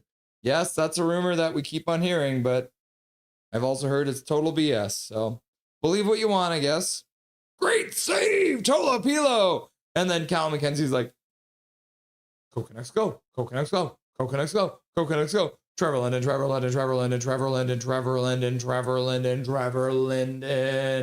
Bubble grapefruit is S tier beverage. You calling Michael Bublé a fruit? Brock Besser did play well with Miller. He did. He got 40 goals, as Colin Whitehead points out. Colin Whitehead, look at Petey's career with Besser on the ice, not just Kuzmenko year. Yeah, he was really good. Cadet Dalton in the chat. What's up? What's up, Duncan? He's like, big Trevor Linden, big Trevor Linden, big Trevor Linden. And then big Trevor Linden appears. How is EP cycle game going? You know what? It hasn't been bad tonight. Having Hoglander on his line has been really helping. And honestly, Jake DeBrusk hasn't looked too bad tonight either. So maybe a couple of these guys stepping up a little bit, which is not a bad thing to see. Calvin Petey seems to be notified the Twins. Coconuts go, Coconuts go, Coconuts go, Coconuts go. And then Tor's like, Bublé is an S tier human. That is true. Real Eric Hunter, we need the Sedins as coaches next year. I'd be down for that. His rookie year with Horvat and Barchi was pretty good too until his injury. Humongous. The Shithawks are circling Randy. Laugh out loud. Blackhawks stink. Dominican was playing Team USA. Yeah, the World, what is it? The World Baseball Classic's on. All right, Blackhawks win another draw in the offensive zone. Shot, it's blocked and goes wide. Vilander battles to get the puck. Dishes it out to the neutral zone. Blackhawks will pick it up there, and Kaiser plays it up into the neutral zone. That's picked off by the Canucks zone. They'll flip it in deep. Carlson moves in on the forecheck. Kaiser turns away from him, though, and he plays it over to Renzel. Now Kaiser gets it back in the neutral zone. He puts it deep. Bedard skates in on Vilander, pokes at him, but Vilander's strong on the puck. He'll play it up, and Bluger will send the puck into the Blackhawks zone, picked up there by Grzelcyk. Grzelcyk puts the puck up to the Canucks blue line, but nobody's there. Vilander picks it up. Vilander dishes there, and he'll go off for a change as EP25 waits for everyone else to change. Puck knocked down on a Rossi attempt, and Mangiapane moves in. Elias Pettersson pins him to the boards, but Vlasic comes out with it. Oh no, it's Moore, sorry. Moore does well to keep it in at the blue line. He'll play it down low for Mangiapane. Mangiapane. Oh my God, Tolopilo. Oh, that was ugly, guys. Tank, baby, tank! As the Chicago Blackhawks on a comedy of errors play. My goodness gracious. 5 minutes left to go. The referees are talking about it. Oh, yeah. Yeah, no, that was kicked in. We're taking it away immediately. No goal. Slaggert kicked it into the net. And Hronek had actually taken Tolopilo's stick away from him. So no goal. Oh, there's a man with a Kuzmenko jersey in the crowd. You'll love to see that. He's got the classic Johnny Canuck jersey. So no goal. As Slaggert kicked it into the net. 5 minutes exactly left to go here in the third period. Had a bit of a scare there. But we're taking the tank back.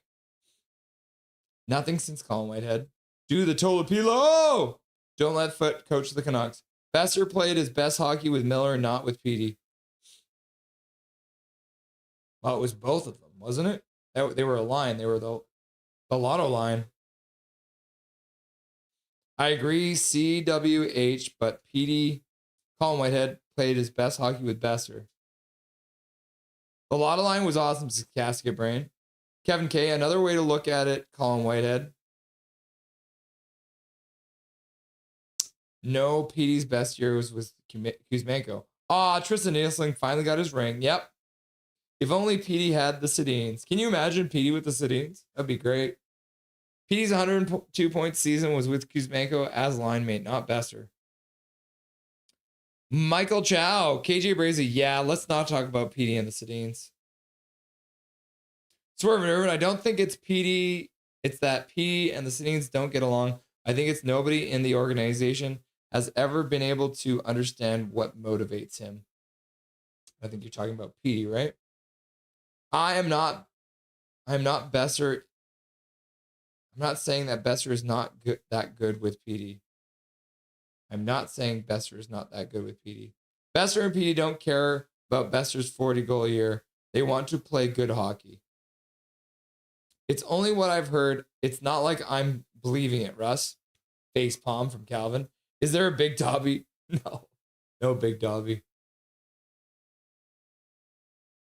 Yeah, Tolopilo makes the save and then Slaggert kicks it into the net. But yeah, Hronek takes Tolopilo's stick away from him. Tolopilo makes the save and Slaggert kicks it in. Crazy. Twin power! I would have gotten more of the McDonald's sticks had they not had to come with a meal. Fair enough. You got to buy the whole meal to get it. All right, play back underway. The Canucks win the draw back in their own zone. Pass into the neutral zone. EP40 gets it deep. Bruss moves in on the forecheck. Now it's EP40, Drew O'Connor, and DeBrusk out there. looks like. So it looks like Hoglander might have gotten demoted. Elias Pettersson pressures his man, but Vlasic gets it out. Back to the blue line. Drew O'Connor almost intercepts it, but Bertuzzi follows up, works it up to the Canucks blue line. Nazar gets it in deep. Luger chops it up to the blue line. Ooh, Linus Karlsson almost iced the puck, just not quite enough. Chicago picks it up, plays it up the boards. Kaiser through center. Skates down the left wing, puts it in behind the net. A cross for Bertuzzi, but a good stick there as Luger knocked it away from Bertuzzi. Rinzel keeps it in, puts it down the boards for Bertuzzi. Plays into the corner, but a good stick there from EP25. Puck behind the net for Bedard. He's being checked by Hronek. He gets the puck over to the other side. Back to Rinzel. He takes a shot to the front, and that one's blocked by Max Sasson.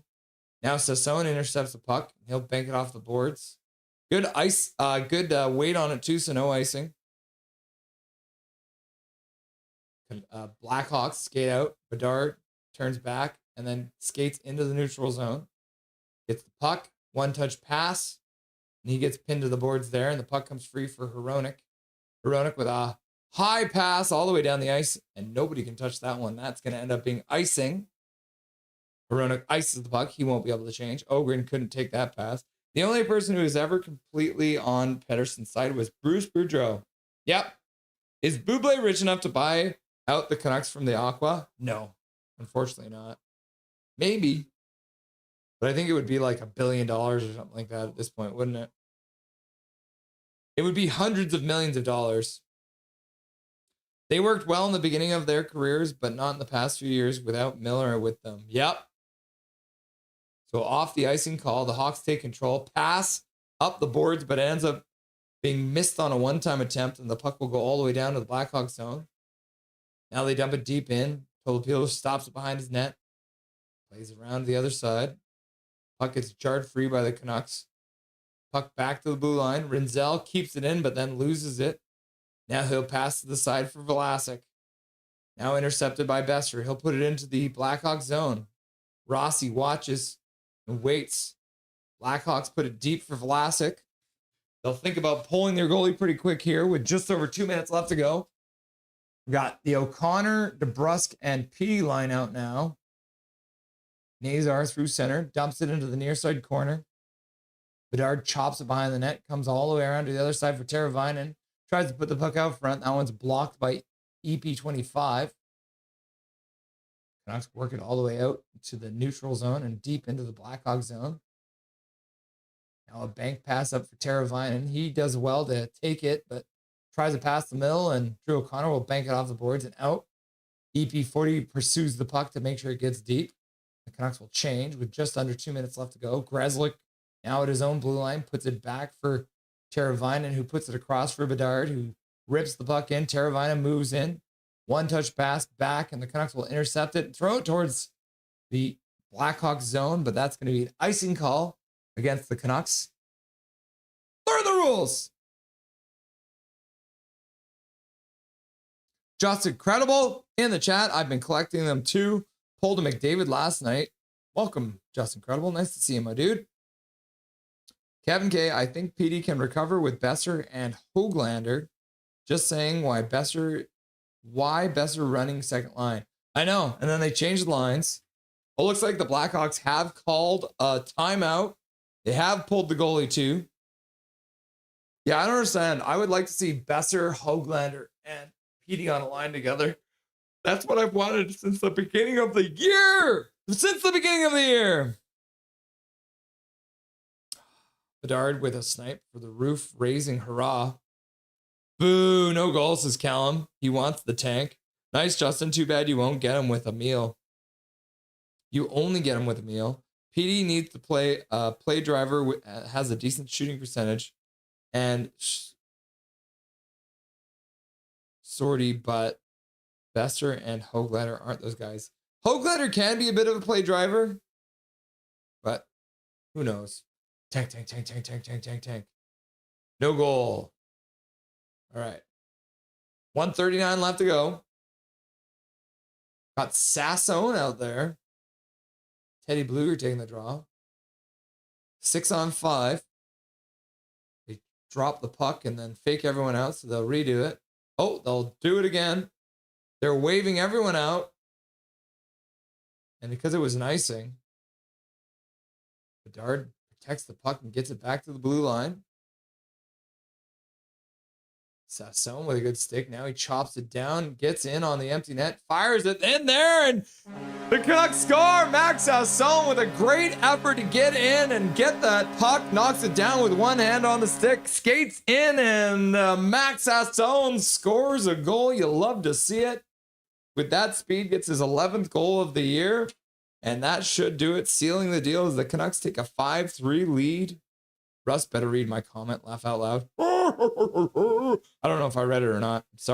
I'm sorry. I hope I did.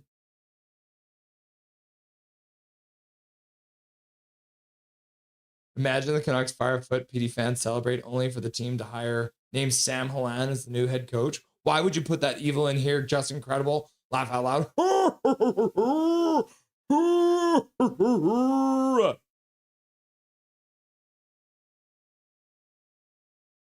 Besser is like Dobby.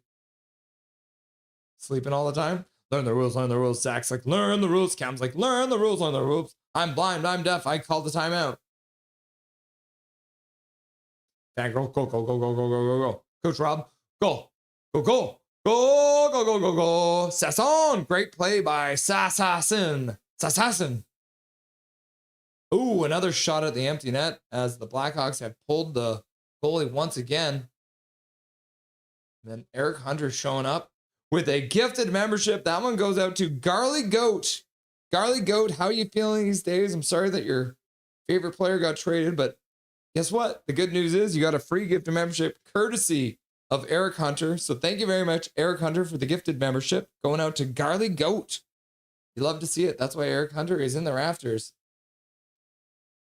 Another icing call. But the puck gets by. So no icing this time. Besser pursues the puck all the way down. First one, two of those. Levshinov.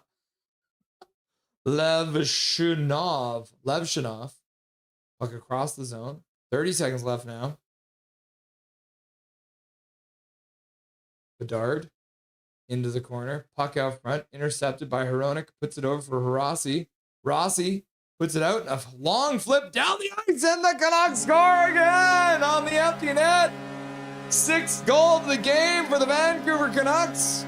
6-3 as they lead. Good work in the corner by Rossi. Gets it free for Besser. And Besser with his 2nd goal of the game. You love to see it. Mohammed. Goal! Brock Besser scores his 2nd. You love to see it. Brock Mania. Hitting from long range. You love to see it. Sportsnet locked me out. What? Face-off win by the Canucks at center ice. Linus Karlsson. Höglander now on the line with Linus Karlsson. Again, Höglander puts the puck wide.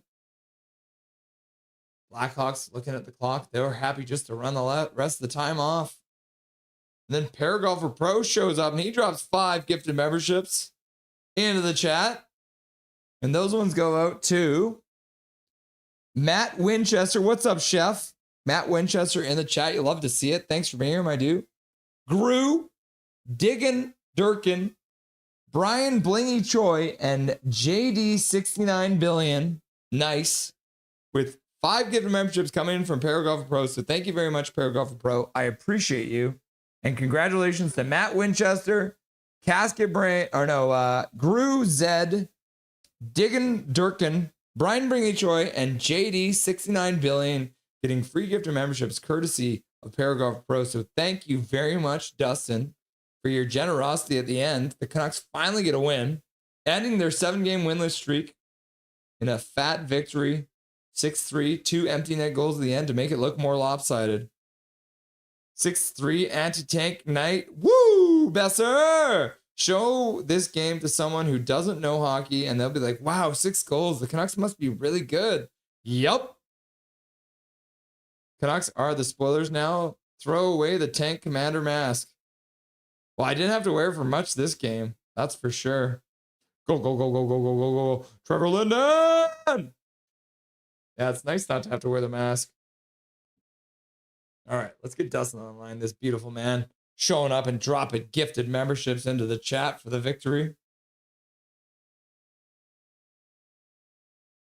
Eric Hunter's like, Silver Fox, Silver Fox, Silver Fox, Silver Fox, Silver Fox. Wow, did I see smiles? Yeah. Isn't it weird? Besser with a winning goal and the empty netter to seal it. The guy deserves the hot girlfriend he has. Hot fiance. Muhammad, go Canucks, go. Go Canucks, go. Go Canucks, go. Go Canucks, go. And then Jay Bach, I was like, wow, they held on to a lead. Oh.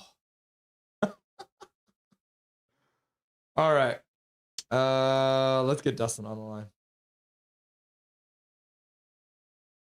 There we go. I know how to do that, right? Start a video call with Dustin Boydell.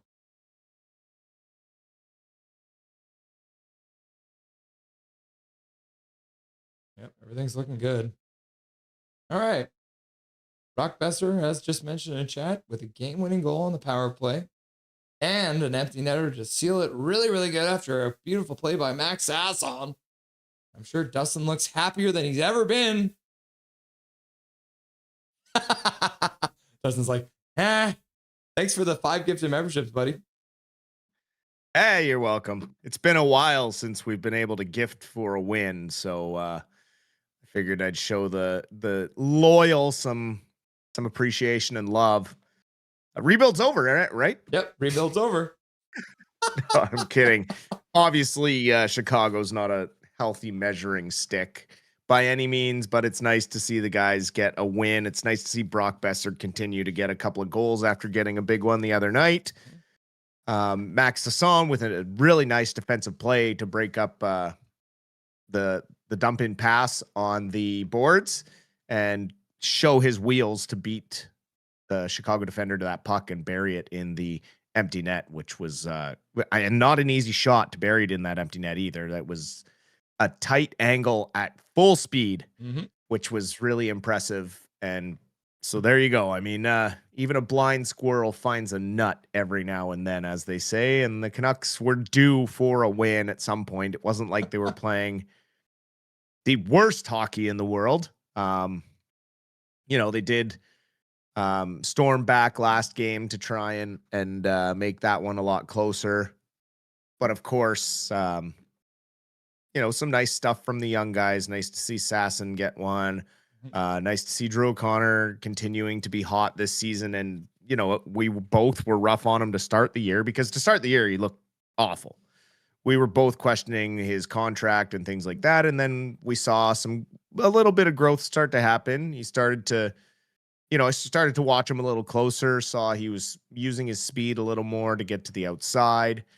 And now, of course, very happy to keep him around as one of our middle 6 wingers that can play, second line, can fill a second line role if needed, but is basically a high end, bigger Connor Garland and younger. Yeah. So, I do like what he is developing into. 15 goals now on this season, all of which are 5-on-5. Because we're going to talk about, of course, Jake getting his 14th of the season, only his 3rd 5-on-5 goal of the season. However, a very nice tip, being in the right position in front of the net and getting his stick free, winning the net front battle to get that tip on net. Nice shot by Bouillon to get it there. Teddy Bluger with his 6th of the season in, a pretty short season considering he was injured for so long. So Teddy Bluger has been playing quite well, which is why I'm still so shocked that there were no offers for him. But an assist from Sasson on that one.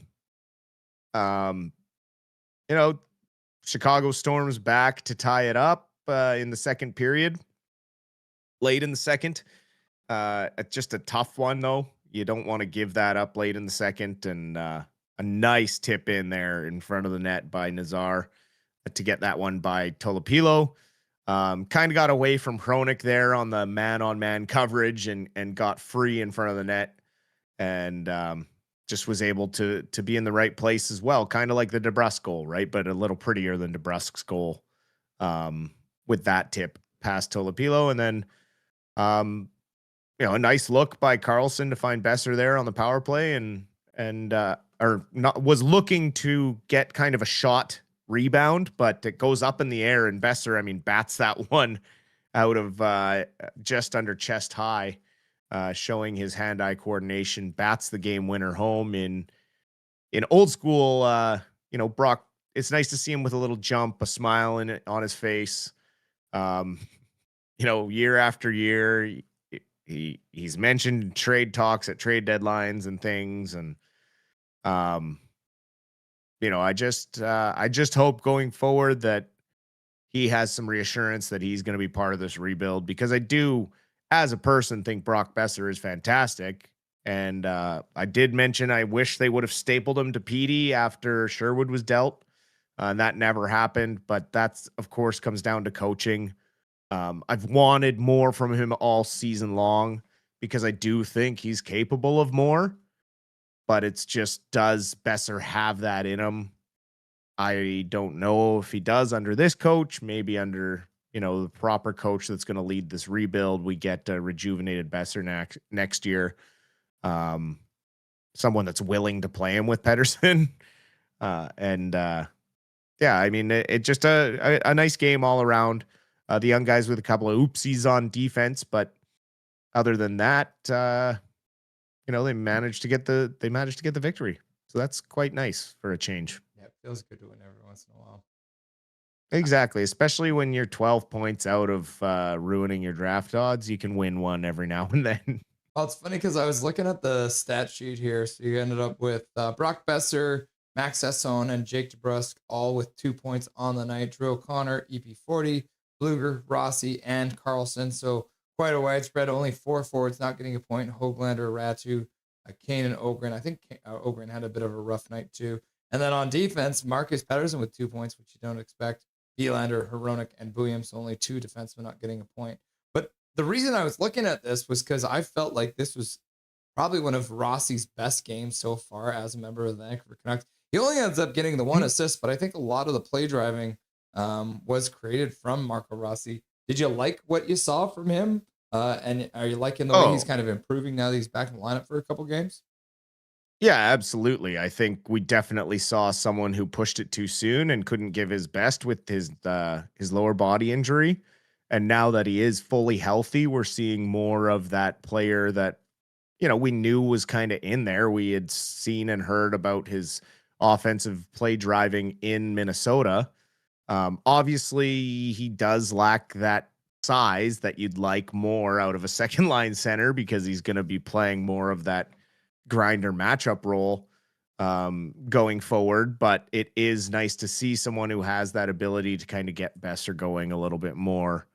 And I do think Ogren, they were teammates over in Minnesota, so they probably had spent a little bit of time maybe in preseason practice together, right, running line drills. So there's some familiarity there, which naturally translates into some chemistry on the ice. So I do like the makeup of that line. You have Ogren, the big-bodied power forward style player that can go in, win some board battles. Rossi can get the play driving going, and then it allows Besser to be more Besser. He can get to the soft areas in front of the net in the slot and look for some more of those Besser style shots. And I did like that line for sure. They had Petey, DeBrusque, and Kane out there. It was only one shift though. I was a little terrified, but they did end up demoting Hoglander. Do you agree with the move to move Hoglander down to the 4th line and promote Drew O'Connor? Or how did you feel about that line change? I just think this is the same thing we've seen all year, right? Like, you can't just keep making new lines and give them only 2 periods to play together. Like, if you're going to do it, just let them play 3 or 4 games together. You have to do that for them to actually generate chemistry. It's like, you can try a bunch of lines in practice and they'll look great in practice, but until you get them into a game, yeah, they might have a bad shift here or there, or they might not be able to generate offense the very first game they play together, but you can't just then break them up and then divert back to Evander Kane, Jake DeBrusk, EP40. Like, it hasn't worked all season. It continues to not work. So please, for the love of God, don't go back to it again. Adam Foote. Just get the young guys up there. It doesn't matter anymore. Yeah, just get these young guys in the lineup, please, for the love of God. But I guess we'll see tomorrow. Obviously, the Canucks are playing back to back. We're gonna have the new guy Douglas joining the team, so that probably means that you've got to think Achi probably comes immediately back out of this lineup, right? Yep. Well, it's not going to be Bluger. Nope. So Achi comes and out. I caught a bit of the intermission, and Chris Versteeg was talking about Patrick Alvin, and I get the impression that a lot of players, even former, don't like the way that guy speaks in public about players. They weren't a fan of the way he spoke about receiving no offers for Bluger and Kane, because it's kind of a low blow to both of them. In a contract year, it's like, okay, it could be a dirty tactic to try and get them to play better at the end of the year and play for their contracts. But like Versteeg and Colby Armstrong both said, like, this is these guys' lives. It's their jobs, right? So their next contract is, putting food on the table or not. And so it's tough when he continues to do that in public. He's done it with Pettersson. He's done it with pretty much every player, and takes no accountability for himself. And Versteeg was very clear to point out too, he's done horrible job as general manager. He let the JT Miller situation get way out of hand. They kept Quinn Hughes around, trying to pander to him by extending Garland, hiring Foote, doing all these things to center around one guy. And now look where it got them. That guy was never coming back here. Why make those decisions to try and convince him when he made it very clear that the path was not the right path? So it's just real funny to it just the snarl on Versteeg's face when he kind of had to, when they were like, oh, and let's talk about Vancouver. He's like, oh, Vancouver. And obviously there's the Blackhawk Vancouver rivalry from back when Versteeg was playing. That's the Slay the Dragon years. Yep. So a lot of hatred going back, but just talking about Patrick Alvin, you get the sense that he's not very well respected around the league anymore because of that smug arrogance, lack of ability to take any responsibility for where we're at. Not once has he said, this is on me and some of the decisions I've made and some of the poor contracts I've handed out. It's always the players need to play better. They haven't done well enough underfoot, or it's always hung on the players. We saw it before when he called out saying, oh, we don't even have any superstars on this team. And then suddenly Pettersson, Miller were like, well, screw you. We'll show you superstars. But it's just the wrong way to try and motivate people. And especially the younger generation does not respond well to that type of thing. And it gives the sense that you think you're better than people. And in the NHL, you can't think that way, especially if you're in 32nd place. You have no right to think that way. And so I think he lucked into a lot of good moves early in his tenure because he was a new GM and he was making some bold moves. But then the attitude he took after those bold moves of being a little bit, pompous about them and, oh, look how good of a GM I am early in my first sorry, I just read your comment. In his first couple of years there, and then it just got more and more or not more and more, it got worse and worse. So it all has to kind of come down to Alvin at some point. And at some point, he needs to say that it's me that is supposed to be building this team and building the culture and building a Stanley Cup winner. And I'm yet to hear him ever say that. And I want the goal to be the Stanley Cup. That should be the mantra. And that's what Manny's was last year. It's like the Calder Cup or nothing, right? Like you're not going into the playoffs just to win one round. You go into the playoffs to win the Stanley Cup. And so I think I don't know if we just get through this year and then let him go, or if Rutherford has plans to maybe promote Ryan Johnson. I have no idea, but I don't trust Alvin to continue captaining this ship through this rebuild. So you already answered the question for the poll question that we have running right now, and that was, who are you most upset with after the trade deadline today? It was Alvin, Kane, Aquaman, or Uncontrollable, laughing and crying. I assume you fall into the 55% that voted for Alvin. Yes. Yeah. and yeah, no, Evander Kane is just not a nice person. To address my comment, yes, I served Evander Kane and his family when they came into my restaurant. I was the manager, and I decided to serve his table because I knew he was a local guy. And I took it upon myself to make sure he got the best service possible. And the best way I can describe his aura when I was serving them was a petulant child sitting at the end of the table.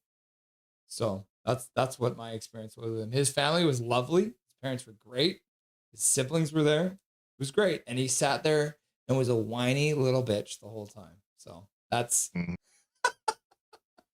that's my experience with Kane. One last stat I wanted to throw out because we do love to see good stats for the Canucks here. And that was the face-off. So Drew O'Connor obviously didn't take a lot. But Atu Ratu, 84.6%. EP 40, 78.6%. Marco Rossi, 72%.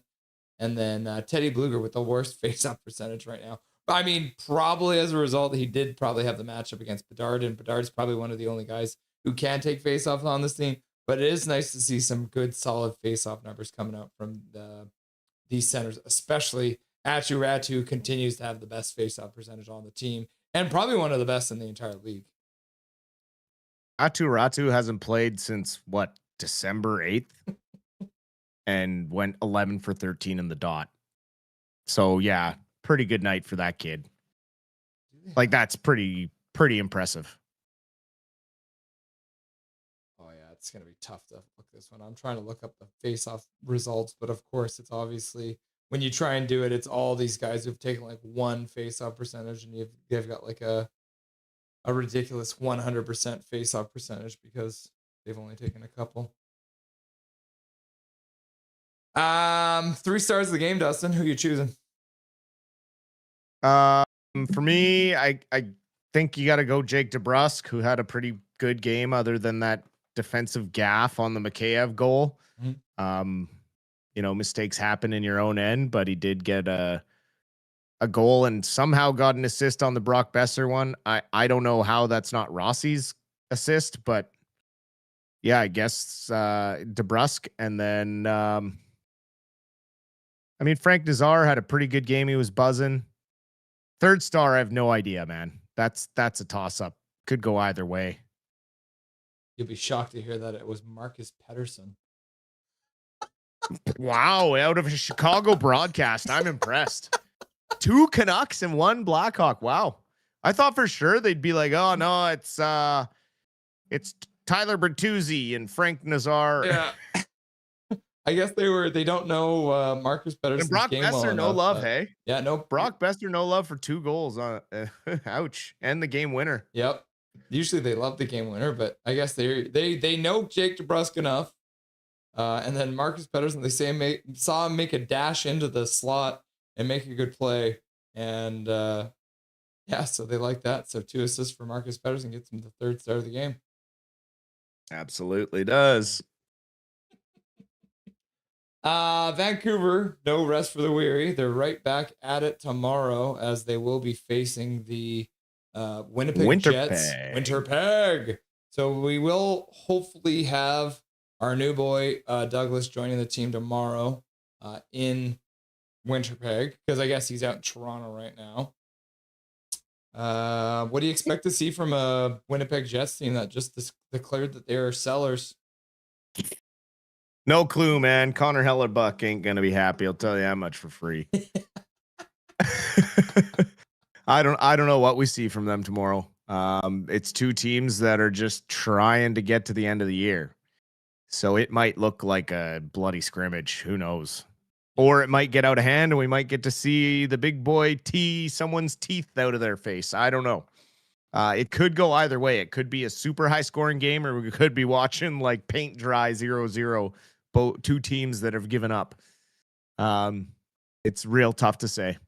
Yeah, we'll be covering that as well. We'll be covering the two games. Well, we got the Colorado Eagles and the Abbey Canucks playing out in Abbotsford right now. We'll save the update for you guys for that one until we get a final, and then we'll be doing full coverage of the game. So, Dustin, I didn't check with you, but are you okay to do the post-game show after the Abbey game tomorrow night? So it'll be... oh, yes, we can do that, of course. Yeah, cool.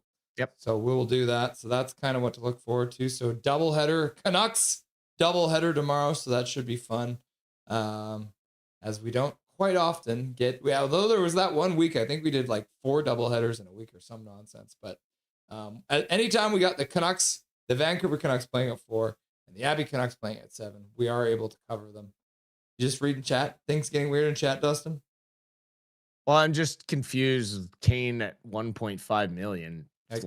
Kane doesn't make 1.5. He makes almost $5 million, and he does not. I had the stats. Literally, that's what we did for our intermission here. So let's just bring it up here for the sake of Kevin K, because Kevin K seems to be having a hard time right now. So let's just bring this up. The sortable stats that I made for you guys here. So most points on the team right now is EP40. He leads this team in points. Evander Kane Everyone is hyper focuses on goals. He's 5th. So EP40 has 37 and Evander Kane has 27, and he's making $5 million. Well, and his shooting percentage is horrendous. Yeah, shooting percentage for Evander Kane. Let's just scroll on over there. Evander Kane, 7.59 shooting percentage.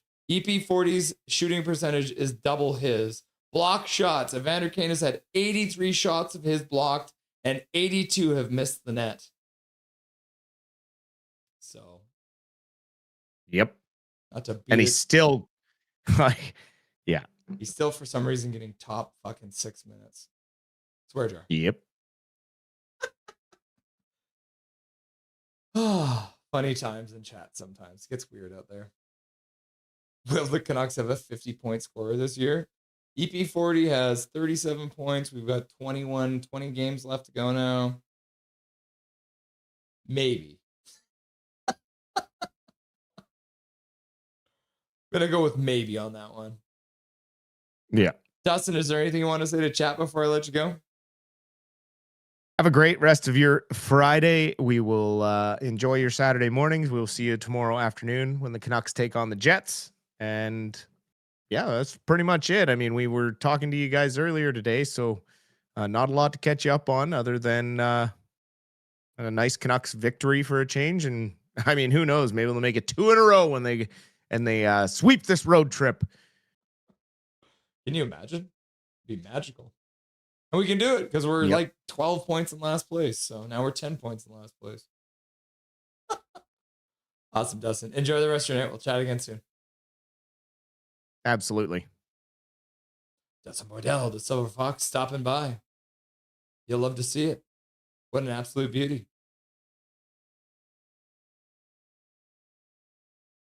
All right, guys. We streamed the trade deadline earlier. And we streamed the Canucks game tonight.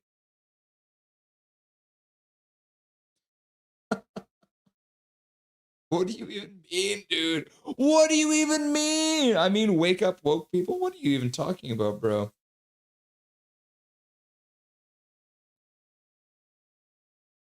Kevin K, are you having an okay night, bro? Are you okay? You're saying we could sign Kane for 1.5.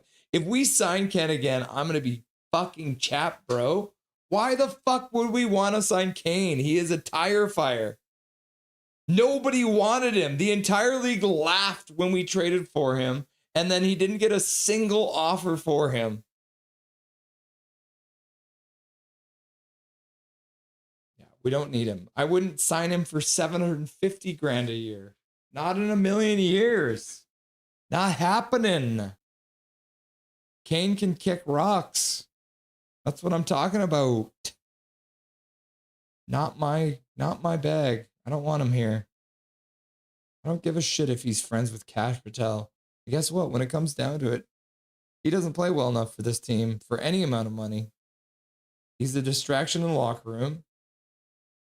So that's what we'll go with. There is a reason why Kane has worn out his welcome on 4 different teams.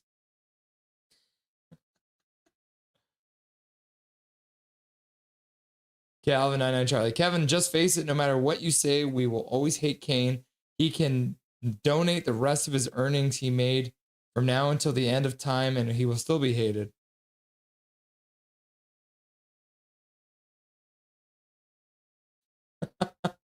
Whatever floats your boat, Kevin.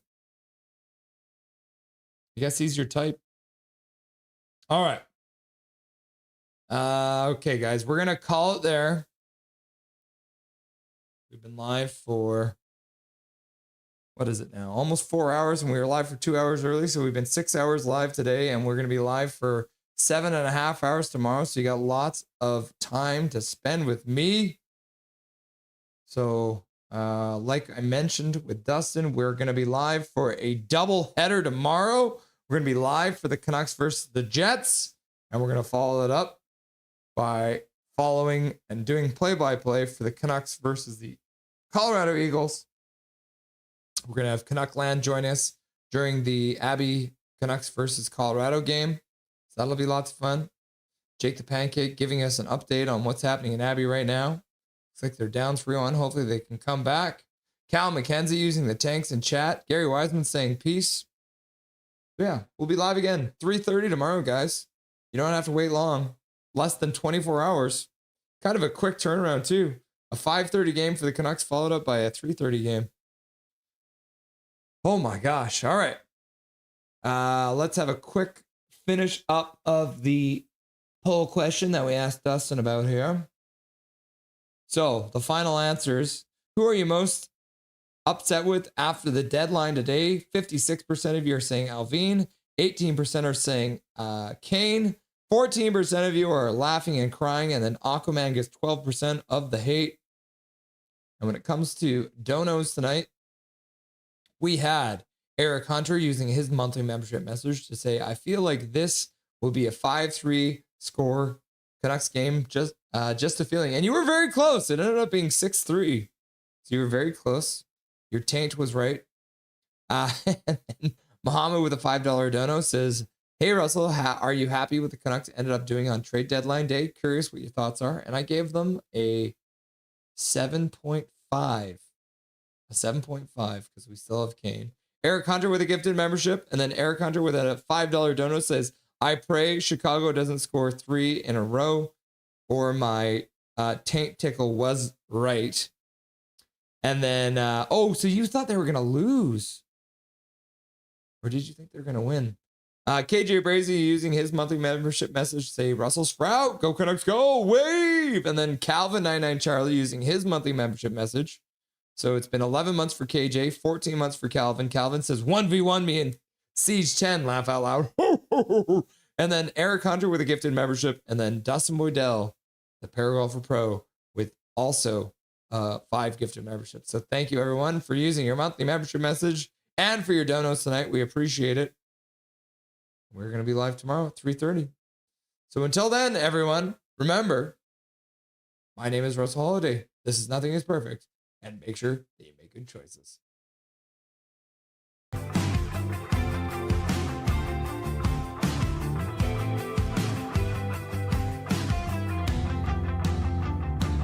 Thank you for having me. Thank you to everyone who requested to hear my beautiful voice too. I appreciate that.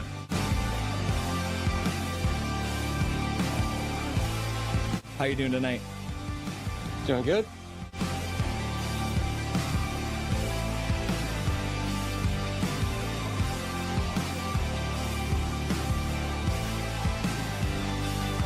thank you very much for taking the time out of your very first hockey game to join the stream. Everyone was very excited to see you, and enjoy the rest of the game in the third period.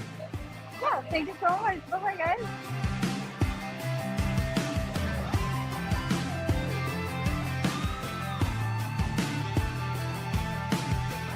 Trevor Beggs joining the show from Locked On Canucks. Thanks for joining me today, brother.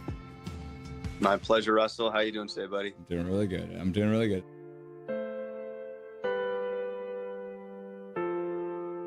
Hey, buddy. What an intro. Thanks, man. Hey, no problem. It's nice to see you again. It's been a while. Dude, absolutely. Yeah, those late nights, early mornings. Yeah, weird they were times. rough. We are excited to welcome Dave Hall to the show. Welcome, my man. Hey, thanks for having me today. I'm excited to be on. Yeah. We're excited to welcome to the show Larry Fisher. Thanks for having me, Russell. Looking forward to talking lots of hockey.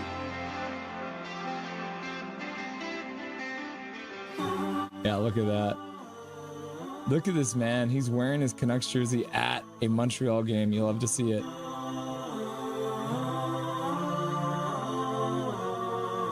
He became a local legend by calling the Abbotsford Canucks Calder Cup run.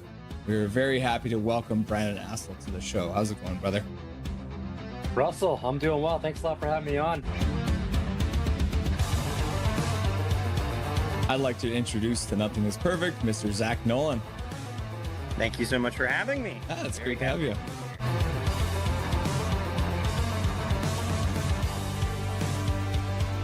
Howdy. What's up, my dude? They say never meet your heroes, but boy, am I glad I got to, because here he is, the man, the myth, the legendary host, Toddcast Podcast, Mr. Todd Hancock. Dude, thank you, man. What a crazy introduction. A hero, a myth, a legend. Yeah.